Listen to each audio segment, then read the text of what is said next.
सुभाष मधवाल आपका वेलकम करता हूं मेरे YouTube चैनल स्काई डे का क्लासेस में, जिसको कि हम पहले गुरुकुल ऑनलाइन के नाम से जानते थे। गुरुकुल ऑनलाइन में हमने एसएसबी से रिगार्डिंग सारे वीडियोस डाले, जो कैसे इंडियन आर्म्ड फोर्सेज में आप ऑफिसर बन सकते हैं और किस तरीके से आपको एसएसबी में परफॉर्मेंस देनी है, किस तरीके से किसी भी कैंडिडेट को वहाँ पे एसेस किया जाता है, उसके जीटीओ से, इंटरव्यू ऑफिसर से और साइकोलॉजी से रिगार्डिंग सारे के सारे वीडियो हमने उसमें डाले हुए हैं। आप देख सकते हैं एसएसबी इंटायर पैकेज की प्ले लिस्ट मेरे इस यूट्यूब चैनल पे आपको मिल जाएगी, जो कि एसएसबी कैंडिडेट के लिए बहुत ही फायदेमंद साबित हो सकती है। कुछ ऐसे कैंडिडेट हैं जो अभी रिकमेंड हुए हैं और उनके मेरे पास मेल आए हैं, जिन्होंने मुझे शुक्रिया बोला है और वीडियो को सराहा है। तो मुझे अच्छा लगता है जब कोई ऐसा कॉल करता है या कोई ऐसे मैसेज डालता है जिसको कि इन वीडियो से उसको मदद मिलती है। खैर, एसएसबी के बाद अभी आज हम मैथ्स की क्लास की ओर चल रहे हैं। एसएसबी जाने के लिए भी आपको एनडीए सीडीएस का एग्जाम देना होता है, हालांकि और भी चॉइसेस हैं, लेकिन मेन जो होता है सबसे ज़्यादा वो एनडीए और सीडीएस से ही होता है। तो सीडीएस एनडीए में भी मैथ्स के खूब क्वेश्चन आते हैं और उसके अलावा मैथ्स से रिगार्डिंग सीएचएसएल आजकल एग्जाम चल रहे हैं, एसएससी सीजीएल है और उसके बाद सीपीओ, सीडीएस और कोई भी कॉम्पिटिटिव एग्जाम से मैथ्स के बगैर कॉम्पिटिटिव एग्जाम्स का पूरा होना मुश्किल है। और उसमें सबसे इंपॉर्टेंट पार्ट होता है, वो होता है ट्रिग्नोमेट्री। ट्रिग्नोमेट्री जब हम पढ़ते थे स्कूल में, तो हमारे सर बोलते थे कि ट्रिग्नोमेट्री आप तैयार करो, आप इस सिर्फ ट्रिग्नोमेट्री के बेस पे कम से कम अपने आप को पास मार्क्स की लाइन तक ले जाओगे। यानी ट्रिग्नोमेट्री बहुत बड़ा रोल प्ले करती है आपके हर एक एग्जाम में, जहां पर कि ट्रिग्नोमेट्री उस मैथ्स के सब्जेक्ट में आनी होती है। तो आज हम बात करेंगे ट्रिग्नोमेट्री की। मैंने बहुत सारे वीडियोस देखे यूट्यूब पे, मैं देखता रहता हूँ। मेरे बहुत अच्छे एजुकेटर हैं जो बहुत अच्छे तरीके से मैथ्स को समझाते हैं और अच्छा लगता है कि आज हम इस ऑनलाइन के ज़माने में हैं कि आज हमको उस गुरुकुल की तरह एक टीचर के पास नहीं जाना पड़ रहा और हम घर में बैठे बैठे ही हमको ज्ञान मिल जा रहा है। लॉकडाउन चल रहा है पूरे इंडिया में, आप सब जानते हैं। इस समय में कुछ स्टूडेंट्स को पढ़ाता था, लेकिन अभी स्टूडेंट्स नहीं आ पा रहे हैं, तो उनकी रिक्वेस्ट थी कि सर प्लीज़ अगर आप वीडियो बना रहे हैं तो आप ऑनलाइन वीडियो बनाइए। मैं सोच रहा हूँ कि मैं वीडियो उनसे साथ शेयर तो करूँ, साथ में जो मेरे और भी व्यूअर्स हैं जो यूट्यूब पे देख सकते हैं, देखना चाहते हैं, उनके साथ भी मैं इसको शेयर करूँ। तो मुझे पूरी उम्मीद है कि आपको जो मैं आज ट्रिग्नोमेट्री का पार्ट लेके आया हूँ, आपको ये बहुत ही फायदा दिलाने वाला है। बहुत सारे वीडियो से थोड़ा सा मैंने कोशिश की है हटके बनाने की, इसमें मैंने समझाने की कोशिश की है कि आपको रटना नहीं है चीज़ों को, आपने चीज़ों को कैसे समझना है, चीज़ों को आपने समझना है, कैसे आपने फॉर्मूलों को लर्न करना है। आप अगर पूरे दिन भर सुबह से शाम तक फॉर्मूले लर्न करते रहे, एक फॉर्मूले को आप 1000 बार रट दें तो आपको लगेगा कि यार फॉर्मूला तो मुझे लर्न हो गया है। लेकिन हकीकत ये है कि फॉर्मूला आपको तब तक लर्न नहीं होगा जब तक कि आप उसको क्वेश्चन में उतार कर नहीं देखोगे। You have to use the formula in the particular question. When you are using the formula day by day, then automatically it will be learn. बहुत आसान होता है उसको फिर याद करना, क्योंकि जब उस टाइप का क्वेश्चन आता है तो आपको पता लग जाता है कि यार इसमें ये फॉर्मूला लगना है। अगर मैं आपको साइन ए प्लस बी से रिगार्डिंग क्वेश्चन करवा रहा हूँ, मैंने 5 क्वेश्चन करवा दिए, छठा क्वेश्चन मैंने यहाँ पे लिखा है, तो आपको ऑटोमेटिकली पता है कि सर अभी हमको क्या पढ़ा रहे हैं, साइन ए प्लस बी का फॉर्मूला। तो आप एकदम साइन ए प्लस बी का फॉर्मूला यूज करोगे और उस क्वेश्चन को सॉल्व कर दोगे। लेकिन जब वो एग्जाम में आएगा उस समय आपके दिमाग में बिल्कुल भी नहीं आएगा कि मैंने इस पर कौन सा फॉर्मूला लगाना है। आपके दिमाग में ये तभी आएगा जब आपने हर एक फॉर्मूले के कम से कम 15 से 20 क्वेश्चन कंटिन्यू करे हुए हो और आपके दिमाग में फॉर्मूले बहुत अच्छे से बैठे हो। लगभग 70 to 80% फॉर्मूला बेस्ड क्वेश्चन होते हैं ट्रिग्नोमेट्री में। और उसके अलावा जो क्वेश्चन होते हैं, अभी थोड़ा एडवांस हो चुकी है मैथ्स, पहले कुछ 5-6 सालों के मुकाबले आज डेट में थोड़ा घुमा फिरा के उसको क्वेश्चनों में डाला जा रहा है। तो हम भी घुमा फिरा के कोशिश करेंगे करने की और समझने की कोशिश करेंगे कि ट्रिग्नोमेट्री आखिर होती क्या है और हमने फॉर्मूलों को लर्न करना कैसे। ओके, तो आज का जो हमारा टॉपिक है वो है ट्रिग्नोमेट्री। ट्रिग्नोमेट्री का जितने भी वीडियोस बनेंगे मैं कोशिश करूंगा कि इसको एक वीडियो में या 2 वीडियो में कंक्लूड करने की कोशिश करूं, और साथ में ये भी कोशिश करूंगा कि पूरा का पूरा मटेरियल जो कि आपको एग्जाम में साथ देने वाला है वो इसमें इंक्लूड हो जाए। तो सबसे पहले जो ट्रिग्नोमेट्री है वो बेस्ड होती है राइट ट्रायंगल पे। दोस्तों, जैसा कि आप जानते हो, राइट ट्रायंगल का मतलब है एक एंगल जो होता है उसमें 90 डिग्री का होता है और बाकी दोनों एंगल जो होते हैं वो उनका सम 90 डिग्री होता है, क्योंकि हम जानते हैं we know that the sum of all the angles of triangle is equal to 180 degree. अगर मैं इस ट्राइंगल को ए बी सी नाम दूं, it means it's A, it's B and the longest arm is B C. तो trigonometry यानी trigonometry में इसी को एज पर पाइथागोरस थ्योरम, ये जो आर्म्स होती हैं ये इस आर्म के और इस आर्म के स्क्वायर के इक्वल टू होती है। अब वो कैसे होती है मैं बताता हूं। सबसे पहले आपने सुना होगा पाइथागोरस थ्योरम, ठीक है। पाइथागोरस थ्योरम में क्या होता है कि जो ये बेस होता है, ये इसको परपेंडिकुलर बोलते हैं और इसको बोलते हैं hypotenuse, H P and B. H P and B means that is perpendicular, base and hypotenuse for this angle. If we will take this angle, then perpendicular and base will be changed, but the hypotenuse will remain same always.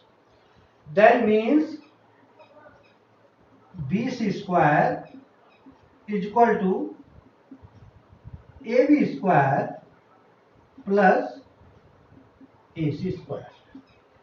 This is called Pythagoras theorem. इसको बोलते हैं Pythagoras theorem.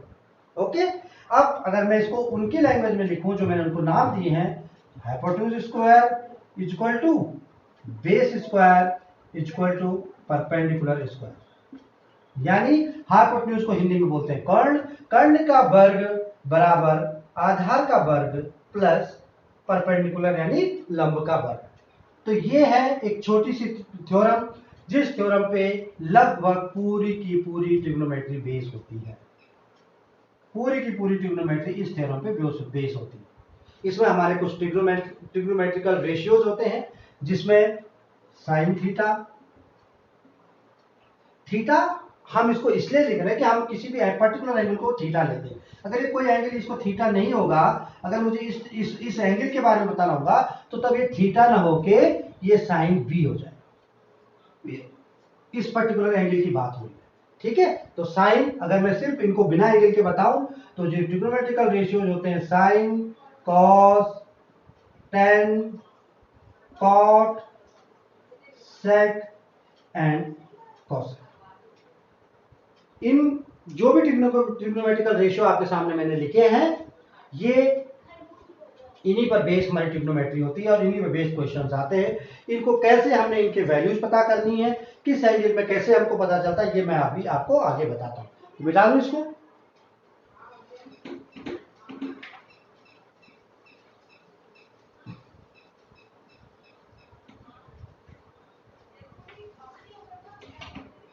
Okay, अब मैं आपको बताता हूं इनके जो एंगल्स होते हैं साइन, कॉस, टेन से जो भी हमारे ट्रिग्नोमेट्रिकल रेशियोज हैं, इनकी वैल्यू किस एंगल पे कितनी होती है और हमको इसको लर्न कैसे करना है या हमको इसको समझना कैसे।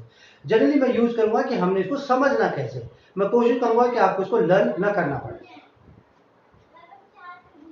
Sign, cos, tan, cot, sec and cosec. Sine 0 degree, 30 degree, 45 degree, 60 degree and 90 degree. ये जो मेन एंगल्स हैं इन रेशियोज की जो होती है, ट्रिग्नोमेट्रिकल रेशियोज के जो मेन एंगल्स होते हैं, ये होते हैं मैक्सिमम क्वेश्चन यहीं पे बेस्ड होते हैं और यही हमको लर्न करने होते हैं और इन्हीं के बेस पे हम और भी एंगल निकाल सकते हैं। 90 के ऊपर जो एंगल होंगे उनको हम कैसे निकालेंगे वो मैं भी बताऊंगा, लेकिन सबसे पहले मुद्दा ये है कि हमने इनकी value 0 degree, 30 degree, 45 degree, 60 degree और 90 डिग्री पर कैसे निकालनी है। तो मैं आपको दो तरीके से इसको बताऊंगा। आपको सिर्फ इस पे साइन, जो कि साइन 0 डिग्री, साइन 30 डिग्री आपको यहाँ पर समझना है और सारे के सारे साइन पे ऑटोमेटिकली आपको साइन के बाद अपने आप आ जाएंगे। लेकिन इससे पहले मैं एक इंपॉर्टेंट चीज आपको बताना भूल गया, जो कि मैं बताना चाहता हूं। ये जो साइन होता है, साइन को हमेशा अपोज करता है कॉसेक। मतलब कैसे, अगर मैं थीटा एंगल देखूं अगर मैं थीटा एंगल से देखूं तो sine theta upon 1 upon cosec theta होता है। यानी कॉसेक साइन का एक सौतेला भाई है जो कि हमेशा उसके उल्टा विपरीत काम करता है। जो साइन होगा उसके विपरीत कॉसेक काम करेगा। ठीक है, वैसे जैसे जो कॉस होता है, कॉस का एक सौतेला भाई है, उसका नाम है सेक थीटा और वो हमेशा कॉस के अपोज काम करता है ये। और एक टेन थीटा का भी एक सौतेला भाई है जो उसके अपोजिट तो काम करता है लेकिन कहीं कहीं उसके साथ भी काम करता है। इन दोनों में क्या है, ये दोनों भी एक दूसरे के अपोज हैं लेकिन कहीं पर एक दूसरे का साथ देते हैं, लेकिन कॉस और साइन और कॉसेक इतना नहीं देते जितना कि टेन और कॉट का। हालांकि ये अपोज तो करते हैं एक दूसरे को लेकिन बहुत जगह पे एक दूसरे का साथ भी देते हैं। ये नौबत कब आएगी आपको अगले में वीडियो में बताऊंगा। तो ये चीज आपको लर्न करनी है, ये चीज आपको याद रखनी है कि साइन को जो अपोज करता है cosec theta, cos theta equal to 1 upon sec theta and tan theta equal to 1 upon cot theta. यानी कि अगर मैं कहीं पर भी sin थीटा की बात करूं, sin थीटा की वैल्यू अगर मैंने बोला कि 3 है तो cosec थीटा की वैल्यू क्या हो जाएगी, sin थीटा अगर मैं बोलूं 3 है तो cosec थीटा की वैल्यू क्या हो जाएगी, cosec थीटा हो जाएगा 1 अपॉन 3। ठीक है, हमेशा इसको 1 अपॉन में लेके चला जाएगा। अब आपने इनको लर्न कैसे करना है मैं आपको बताता हूं, बहुत ही आसान तरीका। दो तरीकों से मैं बताऊंगा, एक एडवांस तरीका जो हमारे पास है तो इसको लर्न करने का, और एक तरीका मैं वो बताऊंगा जब हम स्कूल में पढ़ते थे तो हमारे सर ने हमको फिंगर बेस्ड इनको सॉल्व करने के लिए बताया था, तो वो भी मैं तुमको बताऊंगा। तो पहले मैं लाता हूं आपके पास फिंगर बेस्ड। फिंगर बेस्ड हमारे सर क्या समझाते थे कि बोला जो ये आपकी फिंगर है, जो आपकी ये उंगली है, इसी में सारे के सारे एंगल छुपे हुए हैं। न कि सिर्फ ट्रिग्नोमेट्री में हम इसका यूज कर सकते हैं बल्कि एल्जेब्रिक एक्सप्रेशन जो भी एल्जेब्रा में भी हम इसका यूज कर सकते हैं और ज्योमेट्री में भी इसका यूज कर सकते हैं। जब ज्योमेट्री और एल्जेब्रा हम पढ़ रहे होंगे तो डेफिनेटली मैं आपको बताऊंगा कि क्या करना है। फिलहाल हम ट्रिग्नोमेट्री में आपको बताता हूं कि सर हम जैसे हमारे सर हमको समझाया करते थे कि ये आपकी जो पांचों की पांच उंगलियां हैं, अगर मैं इनको एक तरीके से यहाँ पर डिजाइन दे दूं, ये मैंने पांचों की पांच उंगलियों का एक डिजाइन दिया, तो अगर ये देखो इन दोनों उंगलियों के बीच में कितने डिग्री का गैप है, यानी ये 90 डिग्री होगा तो ये 0 डिग्री होगा, ये 30 डिग्री और ये 45 डिग्री और ये हो जाएगा 60 डिग्री। ये हालांकि मेरे एंगल मेरी जो फिगर्स है वो पर्टिकुलर उस तरीके से नहीं है लेकिन आपको समझने के लिए काफी है। अब यहाँ पर अब आप सोचोगे कि यार एंगल तो दे दिए लेकिन इनको भी सॉल्व कैसे किया जाए। इनको सॉल्व करने का तरीका है कि अगर यहाँ पर मैं क्लॉकवाइज चलूं, कैसे चलूं मैं, क्लॉकवाइज, अगर मैं चलूं क्लॉकवाइज तो क्लॉकवाइज में ये साइन को रिप्रेजेंट करेगा, और अगर मैं चलूं एंटी क्लॉकवाइज, कैसे चलूं एंटी क्लॉकवाइज, एंटी क्लॉक चलूं तो यहां पर ये किसको रिप्रेजेंट करेगा, कॉस को। अब रिप्रेजेंट कैसे करेगा मैं आपको बताता हूं। देखो इसका एक फॉर्मूला है √p/2।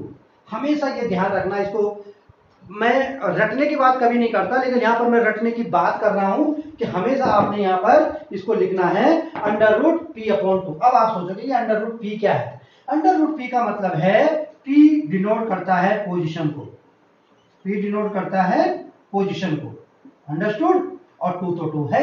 अब पोजीशन कौन सी, अब पोजीशन कौन सी पोजीशन की मैं बात कर रहा हूं, तो मैं पोजीशन की बात कर रहा हूं। देखो मैंने बोला साइन थीटा क्लॉकवाइज और कॉस थीटा एंटी क्लॉकवाइज। ये देखो ये जो ऊपर को गया है ये कॉस थीटा है, ये कॉस थीटा, और जो नीचे को आया है जो क्लॉकवाइज है वो है साइन थीटा। अब कैसे, माना कि मुझे साइन 45 की वैल्यू निकालनी है, माना कि मुझे साइन 45 की वैल्यू निकालनी है, तो मैंने लिखा साइन 45, साइन 45 क्या बोला मैंने, √p/2 साइन 45। √p का मतलब क्या है, 45 यहां पर है, साइन में हम क्लॉकवाइज चल रहे हैं, 45 यहां पर है, साइन में हम क्लॉकवाइज चल रहे हैं, तो इसके बाद कितनी पोजीशन बचती हैं, 1 और 2। कितने पोजीशन बचती हैं, कितने फिंगर बचते हैं, 2 फिंगर बचते हैं, तो √2 यही है ना, कितने बचते हैं, 2, अंडर रूट लगेगा अपॉन 2 हो जाएगा, अपॉन 2।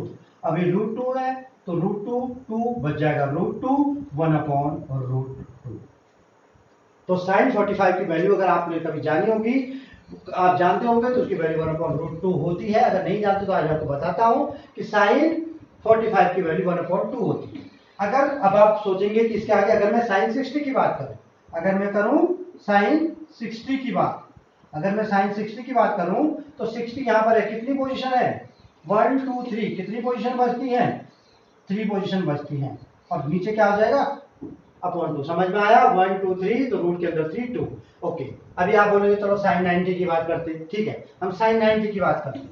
हम किसकी बात करते हैं साइन 90 की बात करते हैं।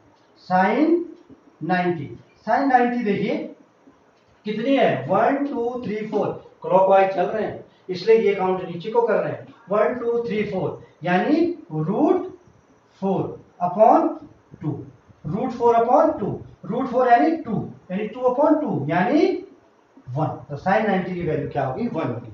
इस तरीके से हम साइन की सारी वैल्यूज के मान, सारे वैल्यूज की हम जो है वैल्यूज हम निकाल सकते हैं। अभी बात करूंगा अगर मैं कॉस की, या पहले अगर मैं साइन 0 में आपको ये चीज दोबारा इंप्लीमेंट करके दिखा देता हूं क्या ये सही है। अगर मैं साइन 0 की बात करूं तो साइन 0 इज इक्वल टू, इसके नीचे कितना बचा, कितनी पोजीशंस बची है साइन 0 के बाद, एक भी पोजीशन नहीं बची है।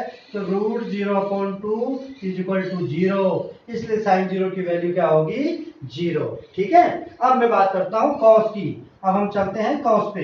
कॉस 45 डिग्री से हम शुरुआत करते हैं, कॉस 45 डिग्री से हम शुरुआत करते हैं। तो अभी मैंने क्या बोला ऊपर को चलेंगे, अब चलेंगे उल्टा 1 2, कितनी पोजीशन है 45 के बाद 1 2, यानी √2/2 इज इक्वल टू 1/√2। अगर आपको ध्यान होगा दोस्तों तो साइन 45 की वैल्यू भी 1/√2 आई थी। क्यों, क्योंकि साइन 45 और कॉस 45 ऐसी पोजीशन में है उसके बाद भी 2 बचते हैं और उसके बाद भी 2 ही बचते हैं, इसलिए साइन 45 और कॉस 45 की वैल्यू जो होती है वो इक्वल होती है, इसलिए वो इक्वल होती है। अब क्योंकि साइन में हम क्लॉकवाइज चल रहे हैं, कॉस में हम एंटी क्लॉकवाइज चल रहे हैं, तो ये साइन को अपोज कर रहा है, साइन को अपोज कर रहा है। वो कैसे देखिए, cos 60 degree, cos 60 degree root कितना बचा है सिर्फ एक बचा है, कितना बचा है सिर्फ एक, अपॉन 2, 1/2, यानी cos 60 की वैल्यू क्या होगी 1/2 होगी। और अगर यहीं पर मैं sin 60 की वैल्यू देखता तो साइन 1 2 3 बचे हैं, तो √3/2 होता। ठीक है, तो ये देखो साइन थीटा और कॉस थीटा एक दूसरे को कैसे अपोज करते हैं। मुझे उम्मीद है कि आप लोगों की समझ में ये आ गया होगा। मैं दोबारा आपको एक बार छोटा सा मैं इसका रिवीजन मारूंगा, कोई बड़ी चीज नहीं बताई मैंने आपको, ये बहुत छोटी चीज थी जो मैं आपको दोबारा से फिर बताने वाला हूं। साइन थीटा के लिए हमने अपने फिंगर को देखना है, ये मेरी फिंगर है, मैंने यहाँ पर डिजाइन करी है। अगर मैं साइन थीटा के लिए इधर से देखता हूँ, अगर ये 45 है, ये 60 डिग्री है, अगर मैं 60 डिग्री के लिए देखता हूँ तो इसके बाद 1 2 3 बचे, यानी √3/2, तो हर एक के नीचे √2 आएगा ही आएगा, तो √3/2 साइन 60 की वैल्यू हो जाएगी। और cos 60 के लिए बोलोगे cos 60 यहाँ से देखोगे तो उल्टा आ जाएगा, तो √1/2 √1/2, यानी जो है साइन का जो वैल्यू 0 डिग्री की होगी वो cos 90 की होगी, जो 30 की होगी वो cos 60 की होगी, जो साइन 45 की होगी वो cos 45 की तो है ही है। समझ में आ गया। तो ये होता है एक पहला तरीका आपको इसको लर्न करने का। अगर आपको साइन की वैल्यूज लर्न हो गई तो आपको कोई दिक्कत ही नहीं है बाकी वैल्यूज निकालने में। वो कैसे निकालेंगे वो भी मैं आपको बताता हूँ। दूसरा एक मैं छोटा सा और मेथड आपको बताता हूँ कि कैसे हम इनको, अगर आपको समझ में नहीं आया तो आप इस तरीके से भी निकाल सकते हैं। हमारे पास टोटल 5 वैल्यूज हैं, तो मैं लिख देता हूँ 0 1 2 3 4, ये मैंने गिनतियां लिखी जो काउंटिंग 0 से 4 तक। अभी मैंने क्या किया, इन सबको, क्योंकि सबसे बड़ी डिजिट यहाँ पे 4 थी, तो मैंने सबको 4 से डिवाइड कर दिया, सबको मैंने 4 से डिवाइड कर दिया। सबको जब मैंने 4 से डिवाइड करा तो, और उसके बाद मैंने क्या किया कि सबको स्क्वायर रूट दे दिया, सबको क्या दे दिया स्क्वायर रूट दे दिया, सबको मैंने वर्गमूल कर दिया। वर्गमूल करने के बाद क्या हुआ कि जो 0/4 था ये तो 0 आ जाएगा, 1/4 था ये 1/2 आ जाएगा, 2/4 था जो है ये 1/√2 आ जाएगा, 3/4 था वो √3/2 आ जाएगा, और 4/4 1 ये आ जाएगा 1। समझ में आया दोस्तों। बहुत सिंपल, मैंने 0 से 4 तक काउंटिंग लिखी, उनको सबको 4 से डिवाइड कर दिया और उन पे स्क्वायर रूट लगा दिया। स्क्वायर रूट लगाने के बाद उनको जब मैंने सॉल्व करा तो मेरे पास 0 डिग्री यानी 0 डिग्री यानी 30 डिग्री यानी 45 डिग्री, 60 डिग्री एंड 90 डिग्री, ये हो गए साइन की वैल्यूज।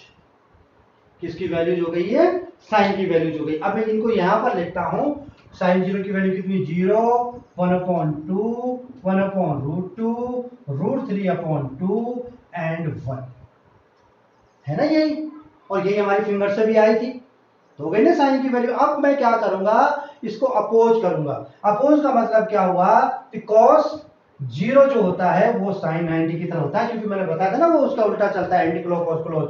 तो हम इनको क्या करेंगे, 1√3/2, 1/√2, 1/2 एंड 0, यानी 45 का अपोज 45, 60 का 30 एंड 90 का 0 डिग्री। क्लियर है? अब हमको निकालनी है tan। हमेशा ये आपको लर्न करना है, हमेशा आपको ये पता होना चाहिए कि tan जो होता है वो साइन थीटा और कॉस थीटा के जो रेशियो आता है उसके बराबर होता है। जो भी साइन थीटा के पास होता है वो कॉस थीटा से अगर हम उसको डिवाइड करें तो वो tan थीटा के बराबर आता है। ये जैसे कि मैंने आपको 1/cos theta, cos theta equal to 1/sec theta, sin theta equal to cosec theta बताया था, तो उन्हीं का एक पार्ट ये भी है। तो अगर मैं मैं चाहूं तो मैं सीधा इसको ऐसे पता कर सकता हूं। कैसे पता कर सकता हूं? या तो मैं ऐसे पता कर सकता हूं कि जब 0/1 यानी 0, 1/2 अपॉन √3/2, 1/2 अपॉन √3/2, 2 से 2 कैंसिल आउट, 1/√3, 1/√2 को जब हम 1/√2 से डिवाइड करेंगे तो 1, 1/√3/2 को जब 1/2 से करेंगे तो 2 से 2, 3 ऊपर रह जाएगा, √3, और जब 1 को हम 0 से डिवाइड करेंगे तो क्या आ जाएगा? ये एक्चुअली इनफाइनाइट का साइन है, साइन है ये इनफाइनाइट का। किसका साइन है? मैं यहाँ पे साइन इनफाइनाइट का लिखता हूँ, ये देखो इनफाइनाइट का लिखता हूँ। लेकिन इनफाइनाइट बोलना एक न्यूमेरिकल टर्म्स के लिए एक अच्छा शब्द नहीं होगा, तो मैं इसको बोला जाऊंगा, इसको मैं बोलूंगा नॉट डिफाइंड। ठीक है, नॉट डिफाइंड के नाम से हम इसको यूज कर सकते हैं। अनडिफाइंड अनडेफिनिट बोलने की जरूरत नहीं है, आप इसको बोलेंगे नॉट डिफाइंड। अंडरस्टूड? अब जो ये tan है ये कॉट को अपोज करता है। यहां पर ये दूसरा रोल प्ले कर रहा है। देखो, अगर एंगल की भाषा में देखूं तो साइन को अपोज कॉस ने किया है, वैसे साइन का उल्टा कौन था? कॉसेक होता है। लेकिन tan का अपोज भी ये करता है और एंगल में इसका अपोज भी यही है। मैंने आपको बोला कि साइन tan थीटा और cot थीटा एक दूसरे के अपोज में है, इसका सौतेला भाई है ये, जिसके उल्टा चलता है तो कहीं कहीं इसका साथ भी देता है। तो यानी ये इंडेफिनाइट यहां पर आ जाएगा, ये √3 यहां आ जाएगा, 1 का 1 यहीं पर रहेगा, ये 1/√3 यहां चला जाएगा, और जो 0 है वो 0 यहां चला जाएगा। ध्यान दीजिए, मुझे सिर्फ साइन की वैल्यू पता थी, साइन की वैल्यू से मैंने कॉस की वैल्यू निकाल ली, कॉस की वैल्यू से मैंने कॉस और साइन की वैल्यू से मैंने tan की वैल्यू निकाल ली, और tan की वैल्यू से मुझे cot की वैल्यू भी पता लग गई। है ना आसान? यानी मुझे सिर्फ मैंने किसकी वैल्यू लर्न करी? मैंने साइन की लर्न भी नहीं करी, मैंने उनको निकाला, एक सिस्टमैटिक तरीके से मैंने उनको निकाला। निकालने के बाद साइन 0, cos 0, tan जो भी इसकी वैल्यू है, इसकी वैल्यू जो थी साइन की, इसी पे बेस मैंने cos की वैल्यू निकाल दी, और इसी पे बेस मैंने tan की, इसी पे cot की। अब sec और cosec की। sec मैंने बोला कि cos को अपोज करता है। कैसे अपोज करता है? वो ऐसे अपोज करता है, sec theta equal to 1/cos theta होता है। यानी cos थीटा की कोई भी वैल्यू होगी वो क्या करेगा, जो sec थीटा की कोई भी वैल्यू होगी 1/cos थीटा हो जाएगी। तो 1/1 करूंगा तो 1 ही आएगा, 1/√3/2 करूंगा तो 2 पर चला जाएगा, 2/√3 हो जाएगा, √2/1 तो √2 हो जाएगा, 2/1 तो 2 हो जाएगा, और ये 0/0 तो क्या हो जाएगा? किसी भी चीज को अगर हम 0 से डिवाइड करते हैं, 0/0 हो रहा है या 1/0 हो रहा है, तो हम उसको अगर डिवाइड करते हैं, देखो 1/0 हो रहा है ना, ऐसे किसी भी चीज को अगर हम 0 से डिवाइड करते हैं तो उसका क्या आएगा? नॉट डिफाइन आएगा। क्या आएगा? Not define. क्या आएगा? Not define. अब चाहो तो cosec थीटा की वैल्यू आप 1/sin थीटा से ले लो, और आप चाहो तो इसी को इधर को घुमा दो, क्योंकि ये sec थीटा जब cos को अपोज कर रहा है तो यहाँ sin और cos आपस में एक दूसरे को कर रहे थे, तो sec और cosec आपस में एक दूसरे को करेंगे एंगल बेस पे।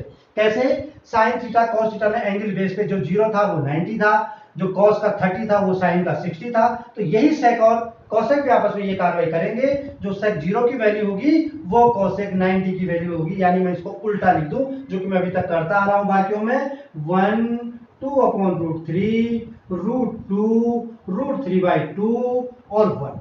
ये देखो मैंने इसको उल्टा कर दिया, सॉरी, इंडेफिनाइट, जो उसको मैं क्या बोलता हूं, नॉट डिफाइंड। क्या बोलता हूं, नॉट डिफाइंड, नॉट डिफाइंड। ठीक है, अब देखो इसने इसको अपोज करा, इसने इसको अपोज करा, इसने इसको अपोज करा। कॉसेक की वैल्यू मैं चाहूं तो यहां से पता कर लूं, कैसे, यहां से मैं पता कर सकता हूं। मैंने बोला ना कि 1/0 1/1/2 यानी ऊपर से, ठीक है, सॉरी ये भी 2 होगा, ये भी क्या होगा, इसका अपोज, ये भी 2 होगा। ये जहां है ना 2 √3 ये √2 ये, अब क्या होगा, ये देखो 2 1/2 2 1/√2 √2 √3/2 2/√3 1 1। समझ में आया? यानी इन दोनों ने, जो यहां से यहां है और जो यहां से यहां है, अगर मैं सिर्फ एंगल बेस पे देखूं तो साइन 0 की वैल्यू कॉस 90 के बराबर, टेन 0 की वैल्यू कॉट 90 के बराबर और सेक 0 की वैल्यू कॉसेक 90 के बराबर होगी। और ऐसे इस चार्ट को आपने लर्न कर लेना। यानी कि आपको सिर्फ लर्न क्या होना चाहिए, साइन, और वो भी आपने लर्न नहीं करना है, वो भी आपने समझ जाना है, जो मैंने आपको 2 मेथड समझाए हैं कि किस तरीके से आप एंगल निकाल सकते हो। मुझे उम्मीद है कि आप इसको समझ चुके होंगे, और नहीं समझे हैं तो मैंने यहाँ पर किस तरीके से निकालना है वो भी लिखा हुआ है, ये भी लिखा हुआ है, और चार्ट भी बना के आपको दिखाया। आप चाहें तो इसका एक स्क्रीनशॉट ले लें और बाद में इसको करते हैं।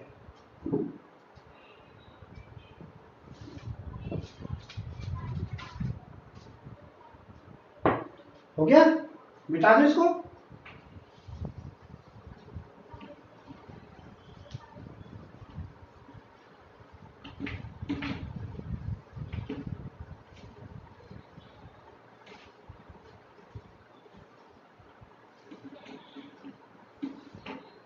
अब हम आगे बढ़ते हैं, एक छोटी सी टर्म अभी हमने जो पहले, दोबारा मैं आपको लाना चाहता हूं 90 डिग्री। दोबारा मैं आपको एक समकोण त्रिभुज, जिसको हम राइट ट्रायंगल के नाम से जानते हैं, उस पर लाना चाहता हूं। ये समकोण त्रिभुज का 90 डिग्री वाला पोर्शन है, ये एंगल है थीटा, और अगर इसको मैं नाम दूं ABC, तो ये मैंने जैसे कि आपको बोला, ये हाइपोटेन्यूज हो जाएगा, ये हो जाएगा परपेंडिकुलर, और ये हो जाएगा बेस। ठीक है, अब एक ट्रायंगल पे हम कैसे पता करेंगे कि कौन सा, अगर मेरे को बेस और परपेंडिकुलर पता है तो मैं कैसे हाइपोटेन्यूज निकालूंगा। जैसे कि मैंने आपको पहले भी बताया, as per Pythagoras theorem h² = p² plus b², ठीक है, या h = p² प्लस b²। समझ में आया? अब इनको मैं साइन और कॉस के साथ कैसे जोड़ूं? अभी मैंने ये लिख तो दिया, लेकिन अगर मैंने अभी, मैं तो आपको अभी साइन थीटा क्या कॉस थीटा, कॉस 90 साइन 90 की वैल्यू बताई, तो फिर मैं इसके साथ इसको कैसे ऐड करूं, कैसे मैं साइन को इस ट्रायंगल के अंदर लाऊं? तो अब मैं बताता हूं, साइन थीटा एंगल, ये वाला एंगल ले रहे हैं थीटा, ठीक है, sine theta = perpendicular upon hypotenuse, perpendicular upon hypotenuse, cos theta = base upon hypotenuse, और tan थीटा, कौन से दो बच गए, ये दोनों बच गए, perpendicular upon base, perpendicular upon base. समझ में आया? ये हो गए साइन थीटा, कॉस थीटा और tan थीटा, 2 बार h, 2 बार p, 2 बार p। अब हिंदी वालों को मैं बता देता हूं, जो हिंदी वाले स्टूडेंट हैं उनको समझने की जरूरत है। ये जो p है ये लंब है, h है जो ये कर्ण है, कर्ण राइट ट्रायंगल की सबसे बड़ी भुजा होती है, हमेशा बड़ी भुजा रहेगी। और इसके साथ जो बेस b है, बेस तो आपको पता ही है, आधार होता है, और यहाँ पर भी आधार का ही रोल प्ले करता है। समझ में आया? लंब, कर्ण और आधार। अब इनको लर्न करने का तरीका, लोग इसमें कंफ्यूज हो जाते हैं, तो बहुत सारे अपने अपने रटने की विद्याएं हर एक गुरु अपने स्टूडेंट्स को देते हैं। हमारे गुरु ने जो हमको विद्या दी है, मैं जरूर आपको उसके साथ आपके साथ उसको शेयर करूंगा। तो ये है हमारी, ये देखो, ये साइन, ये कॉस थीटा, ये टेन थीटा। तो कोई इसको कुछ बोलता है, कोई कुछ बोलता है। तो हमारे जो गुरु ने हमको सिखाया था, उन्होंने बोला था पाकिस्तान भूखा प्यासा, हिंदुस्तान हरा भरा। आपको ऐसे लर्न कर लेना है, पाकिस्तान भूखा प्यासा, हिंदुस्तान हरा भरा। P upon H upon B upon H और P अपॉन B। या अगर मैं इसको हिंदी वाले स्टूडेंट की तरह लिखूं तो परपेंडिकुलर L होता है, ये A होता है, और जो P होता है ये L होता है, अपॉन में जो होता है वो H यानी कर्ण होता है, H कर्ण होता है, और B जो होता है वो आधार। L A L upon K K A। ठीक है। लाल कृष्ण कुमार आडवाणी, एक हमारे सर ने हमको ये भी सिखाया था, क्योंकि हम लोग उस समय हिंदी मीडियम में हम पढ़ते थे, तो हम लोगों को पता नहीं होता था कि P upon B H, B upon H क्या होता है। तो हमने लर्न कर रखा था ये कैसे, लाल कृष्ण कुमार आडवाणी, LALKK। आपको जैसा भी अच्छा लगता है आप उस तरीके से इसको लर्न कर लीजिए। हालांकि मैं ट्रिकों पे कम विश्वास करता हूँ, लेकिन मैथ्स में कई जगह पर हमको ट्रिक लर्न करनी पड़ती है, शॉर्टकट चलना पड़ता है। इसलिए ये चीज हमने आपको बताया कि इसको कैसे लर्न करना है। ठीक है, मुझे उम्मीद है कि आपकी समझ में ये आ गया होगा। ये आने का एक और इम्पोर्टेंट चीज मैं आपको इसमें एक चीज बताने वाला हूं कि दोस्तों मैं क्षमा चाहता हूं, कुछ लाइट का इश्यू हो गया था जिसकी वजह से थोड़ा ब्रेक लेना पड़ा, लेकिन अभी हम इसको आगे जारी करेंगे। तो मैं आपको बता रहा था पाइथागोरस थ्योरम और ट्रिपलेट्स कैसे निकालते हैं। जैसे कि मैंने आपको बताया पाइथागोरस ट्रिपलेट्स हमको पता होनी चाहिए। तो सबसे पहले तो मैंने आपको क्या बताया था, पाइथागोरस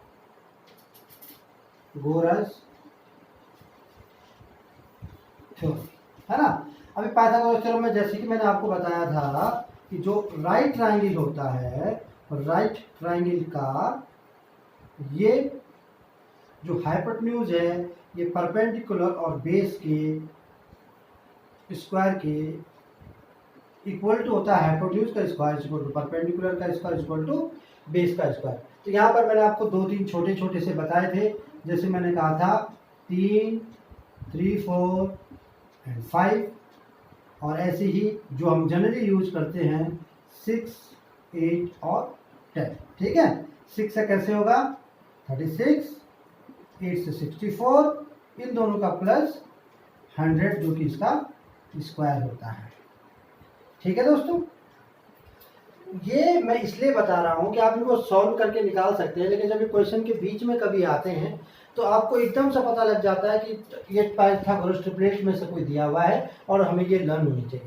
लेकिन ट्रिपलेट्स निकालते कैसे हैं उसके बारे में मैं भी आपको बताऊंगा।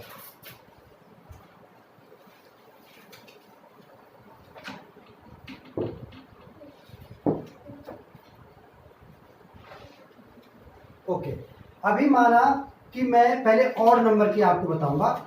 ऑड यानी हिंदी में जिसको बोलते हैं विषम संख्याएं। विषम संख्या का मुझे ट्रिपलेट कैसे निकालना है। अगर माना मेरे पास 3 है, क्या है 3, क्या है 3। अगर 3 है तो मैं इसका स्क्वायर करूंगा।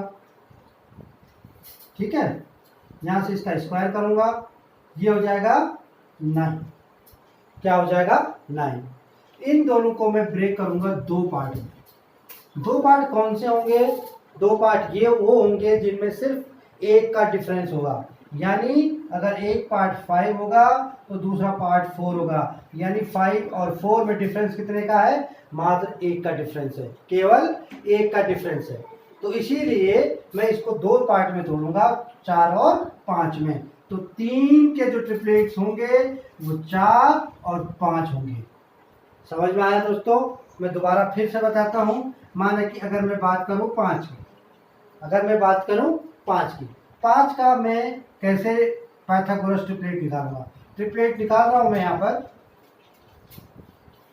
मैं इसलिए लिख देता हूं कि बाद में आपको, अगर आप इसका स्क्रीनशॉट लेते हैं तो आपको पता होना चाहिए कि मैं किस चीज़ की क्या चीज़ यहाँ पे कर रहा हूँ।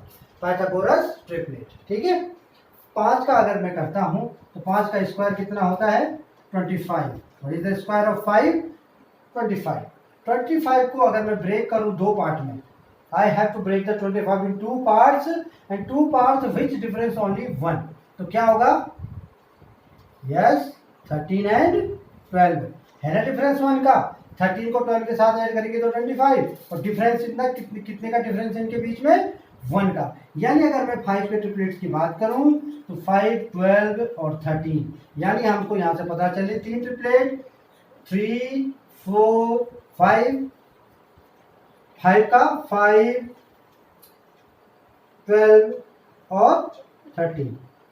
मैं उम्मीद करता हूँ आपकी समझ में आया होगा. ओके, मैं इसके बाद 9 का सीधा जंप करके 9 पे चलता हूँ. 9 की ट्रिपलेट्स निकालता हूँ. कैसे निकलेंगी? इसका स्क्वायर करूंगा. 9 का स्क्वायर 81. 81 के 2 पेयर कैसे करूं? इसका हाफ करो. हाफ में से जो एक सब्ट्रैक्ट, एक में से 2 सब्ट्रैक्ट, यानी 41 और 40. सही है? सही है दोस्तों. यानी ये 9, ये 40 और ये 41. यानी अगर यहाँ पर ट्रिपलेट आएंगे तो ये 9, 40 एंड 41. अगर मैं 9 के ट्रिपलेट देखूं, 5 के ट्रिपलेट देखूं, 3, 4 के ट्रिपलेट देखूं तो ये ऐसे आएंगे. क्या ये सही है? बिल्कुल आप इनको सॉल्व करके देख सकते हैं. अगर मैं सॉल्व करके तुमको दिखाना चाहूं तो 5 का जो स्क्वायर होता है वो होता है 25. 12 का जो स्क्वायर होता है वो होता है 144. अब मैं इन दोनों को सम करता हूँ. 5, 4, 9, 14, 2, 16, 169 और 169 ही 13 का स्क्वायर भी होता है. इसका मतलब क्या है कि ये ट्रिपलेट बिल्कुल सही है. अगर मैं 9 का स्क्वायर करूं तो 9 का स्क्वायर 81. 40 का करूं तो कितना? 1600. 1600. और जब मैं 441 की बात करूं, पहले मैं इनको ऐड करूं 8, 8, 16. और जब मैं 41 का स्क्वायर करता हूं तो 41 मल्टीप्लाई बाय 41 को का जो स्क्वायर होता है वो 1681 होता है.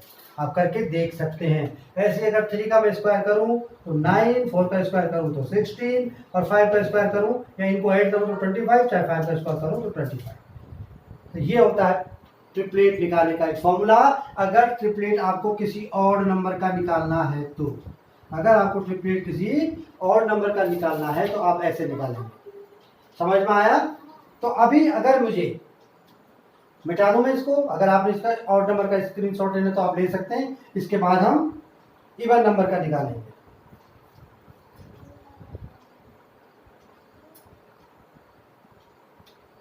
हो गया? मिलाता हूं.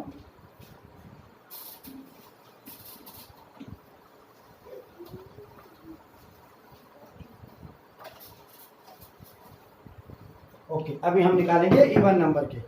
इवन कैसे नंबर के? इवन नंबर के ट्रिपलेट कैसे निकलेंगे? अगर मैं शुरुआत करूं सबसे पहले 4 किसकी? 4 की. इसका भी मैं स्क्वायर करूंगा. कितना हो गया? 16. इसका भी मैंने स्क्वायर किया. अब लेकिन 16 के 2 ऐसे पेयर नहीं होंगे कि जिनका डिफरेंस 1 हो. क्या होंगे? नहीं होंगे. तो मुझे क्या करना है? इसका हाफ कर देना है. क्या करना है? इसका हाफ कर देना है और हाफ होता है 1. क्या होता है? 1. लेकिन हालांकि जो मैं अब इसके पेयर करने वाला हूँ ये पेयर हम इसके कर सकते थे, लेकिन रूल के अकॉर्डिंग जब हमको सही आंसर चाहिए उसके लिए अकॉर्डिंग हम इसके अभी 2 पेयर करेंगे. अब 2 पेयर हम इसके कैसे करेंगे? क्या इसके 2 पेयर हो रहे हैं ऐसे? क्या इसके ऐसे 2 पेयर हो रहे हैं जिनका एक का डिफरेंस हो ऑड की तरह? बिल्कुल नहीं हो रहे. लेकिन हमने इसके ऐसे पेयर करने हैं जिनमें डिफरेंस हो 2 का. ध्यान रहे दोस्तों, अगर मैं ऑड नंबर की बात करूं तो ऑड नंबर में स्क्वायर करना है. स्क्वायर करने के बाद उसके 2 पेयर करने हैं. माना ए और बी उसके 2 पेयर करें तो जो ए माइनस बी होगा वो 1 होगा. यानी ए और बी का जो डिफरेंस होगा वो 1 होगा. लेकिन अगर मैं इवन की बात करूं तो इवन का भी सेम हम स्क्वायर करेंगे, लेकिन स्क्वायर के बाद इसका हाफ कर देंगे. ठीक है? हाफ करने के बाद क्या होगा? इसके हम 2 पेयर करेंगे और जो 2 पेयर कैसे होंगे? जिनके बीच में 2 का डिफरेंस होगा. अगर ए है और बी है तो ए माइनस बी इक्वल टू 2 होगा। एक बार बोर्ड पे देखिए, ये देखिए, यानी अब जो ये मैंने ट्रिपलेट्स निकाले हैं, ये ट्रिपलेट्स होंगे 4, 5 एंड 3, जो कि आप 3 में भी देख चुके हो। 3 के ट्रिपलेट भी 3, 4, 5 थे, और यहाँ पर भी आप देख रहे हो कि 4 के 5 भी, यानी इसका मतलब ये बिल्कुल सही है। अगर मैं बात करूँ किसी बड़ी डिजिट की, बताइए बड़ी डिजिट की, तो चलो मैं 12 की करता हूँ, ठीक है। 12 की मैंने करी, 12 का जो स्क्वायर होता है 144, क्या होता है 144। इसका मैं अगर आधा करता हूँ तो क्या होगा 72, होता है ना 72। अब इस 72 के मुझे दो ऐसे पेयर करने हैं जिनका क्या आए डिफरेंस, क्या आए डिफरेंस, जिनका 2 आए, बिल्कुल सही। तो 35 टू जो 70 प्लस 2 37, यानी 35 और 37, डिफरेंस कितने का हो गया 2 का हो गया। यानी जो पाइथागोरस ट्रिपलेट बने, अभी कौन से बनेंगे यहाँ पे, कौन से पाइथागोरस ट्रिपलेट बने, 12, 35 एंड 37। अगर आप इनको सॉल्व करके देखेंगे तो आपको पता लग जाएगा कि कहां पर हम इनको ऐसे निकाल सकते हैं। मैं यहाँ पे इसको ग्रीन पेन से लिखना चाहूंगा क्योंकि 4, 5, 3 जो कि आपको पता चलता है, ठीक है दोस्तों। और कोई ऐसी डिजिट आपके मन में अगर कोई ऐसा संदेश चल रहा, कोई और डिजिट हो तो 20, ठीक है, 20 का स्क्वायर करेंगे कितना होगा, बिल्कुल सही 400 का आधा करेंगे 200। अभी 200 के हमको दो पेयर ऐसे करने हैं, एक तो क्या हो जाएगा बताओ 101 एंड 99, सही है ना, -2 है, तो जो 101 का स्क्वायर होगा वो 99 स्क्वायर और 20 के स्क्वायर के सम के बराबर होगा। तो ये 3 ट्रिपलेट कौन से बने, 3 ट्रिपलेट बने 20, 99 एंड 101। तो ये हमेशा याद रखने वाली बात होनी चाहिए कि जब भी एक आम 12 होगी तो उसके साथ जो 2 ट्रिपलेट होंगे, पाइथागोरस ट्रिपलेट जो 2 होंगे वो हमेशा उसके साथ 35 और 37 होंगे। अगर आपको क्विक कोई चीज निकालनी है, माना कि आपको मैंने क्या बताया था, आपको बताया गया कि cos थीटा इक्वल टू आपको बताया गया है कि 35/37 है, क्या है 35/37 है। तो साइन थीटा की वैल्यू क्या होगी, तो तीसरा ट्रिपलेट क्या है 37, तो 37 ही रहेगा, सबसे बड़ा है, सबसे बड़ी कौन सी होगी हाइपोटेन्यूज। अब 35 वैल्यू क्या है, सबसे पहले 12, तो साइन थीटा का तुम्हें तुरंत पता लग जाएगा 12। आप लोगों को जो कैलकुलेशन थी, जो कैलकुलेशन हम कर रहे थे अभी तक, जो पाइथागोरस थ्योरम लगा के हम कैलकुलेशन करते थे, यहाँ पर करते थे ना हम कैलकुलेशन ABC हाइपोटेन्यूज को निकालने के लिए। अब यहाँ पर मैंने बोला था कि 35/37 होगा, तो 35/37 होगा, यानी इसको निकालने के लिए मुझे अभी क्या करना पड़ता, इसको निकालने के लिए मुझे करना पड़ता 37 का स्क्वायर इज इक्वल टू 35 का स्क्वायर प्लस परपेंडिकुलर का स्क्वायर, यानी परपेंडिकुलर का स्क्वायर निकालने के लिए मुझे क्या करना पड़ता 37 का स्क्वायर माइनस 35 का स्क्वायर। मेरी कैलकुलेशन थोड़ा बड़ी हो जाती और उसके बाद मुझे पता लगता कि इसका जो आंसर है वो क्या आ रहा है, उसका जो आंसर है वो 12 आ रहा है, यानी जो इनका डिफरेंस आता होगा वो क्या आता होगा 144 आता होगा P के इक्वल टू। समझ में आया। तो देखो मुझे इतनी बड़ी कैलकुलेशन से तुरंत ही निजात मिल गई, और मुझे ये जो कैलकुलेशन थी, ये वाली जो कैलकुलेशन थी, ये मेरे को नहीं करनी पड़ी, ये मेरे को नहीं करनी पड़ी। ये मुझे क्यों नहीं करनी पड़ी, क्योंकि मुझे पाइथागोरस ट्रिपलेट्स के बारे में मालूम था। तो आपने क्या करना है कि जो 1 से 30 तक की सारी पाइथागोरस ट्रिपलेट निकाल के अपनी नोटबुक में रख लेनी है। मेथड मैंने बताया, मेथड बिल्कुल यही है। अगर मैं सारी की सारी ट्रिपलेट निकालता हूँ तो सारी की सारी ट्रिपलेट अगर मैं निकालता हूँ तो टाइम लग जाएगा, इसलिए मैं आपको फॉर्मूला बता दिया है। फॉर्मूले के हिसाब से आपने इनकी ट्रिपलेट्स निकालती रहनी है। समझ में आ गया। मैं उम्मीद करता हूं कि आपकी समझ में पाइथागोरस ट्रिपलेट ढंग से आ गई होंगी। तो मिटा दो इसको, अगर आप चाहते तो इसका स्क्रीनशॉट ले सकते हैं। मिटा रहा हूं मैं।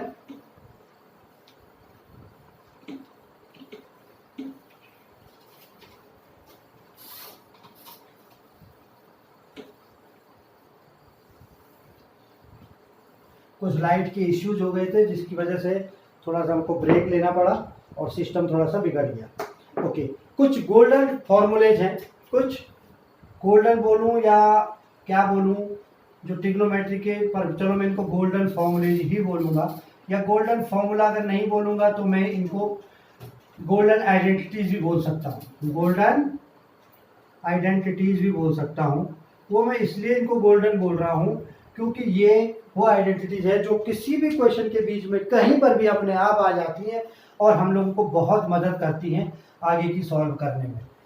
मैं जहाँ तक मुझे उम्मीद है कि जब आप ट्रिग्नोमेट्री के क्वेश्चन सॉल्व करने के लिए जाएंगे तो आपको बहुत सारे क्वेश्चन में, चाहे अगर प्रूफ का क्वेश्चन है या वो वैल्यू निकालने का क्वेश्चन है, फुट का क्वेश्चन है, तो आपको पता लग जाएगा कि ये हर जगह पर हमको इसकी ज़रूरत पड़ रही है। और ये आपको ऐसे ही लर्न होना चाहिए जैसे आपको 1 से 10 तक की काउंटिंग लर्न है।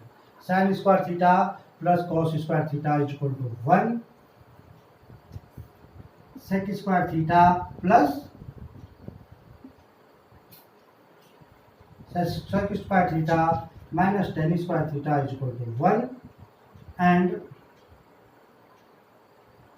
cosec square theta minus cot square theta is equal to 1।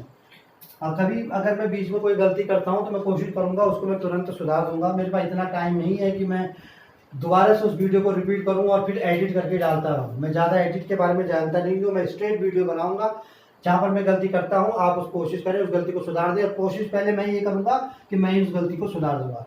तो ये 3 गोल्डन रूल है हमारे पास, 3 गोल्डन रूल है हमारे पास जो कि हमेशा हमको लर्न होने चाहिए। अगर मैं इस पे बेस को इस पे बेस देखूं तो sine square theta is equal to 1 minus cos square theta, बहुत जगह पे आपको प्रयोग करना है इसका, या यही cos square theta is equal to 1 minus sine square theta. अगर मैं यहाँ पर देखूं तो sec square theta is equal to 1 plus tan square theta, या यहाँ पर मैं देखूं तो cosec square theta is equal to 1 plus cot square theta. इनका अपोज अगर मैं यहाँ पर कॉसेक अगर मुझे करना है तो 1 माइनस साइन स्क्वायर थीटा हो जाएगा, sorry cos square theta is equal to 1 minus sine square theta भी हो सकता है, और यहाँ पर sec square theta minus 1 is equal to tan square theta भी हो सकता है, और यहाँ पर cosec square theta minus 1 is equal to cot square theta भी हो सकता है।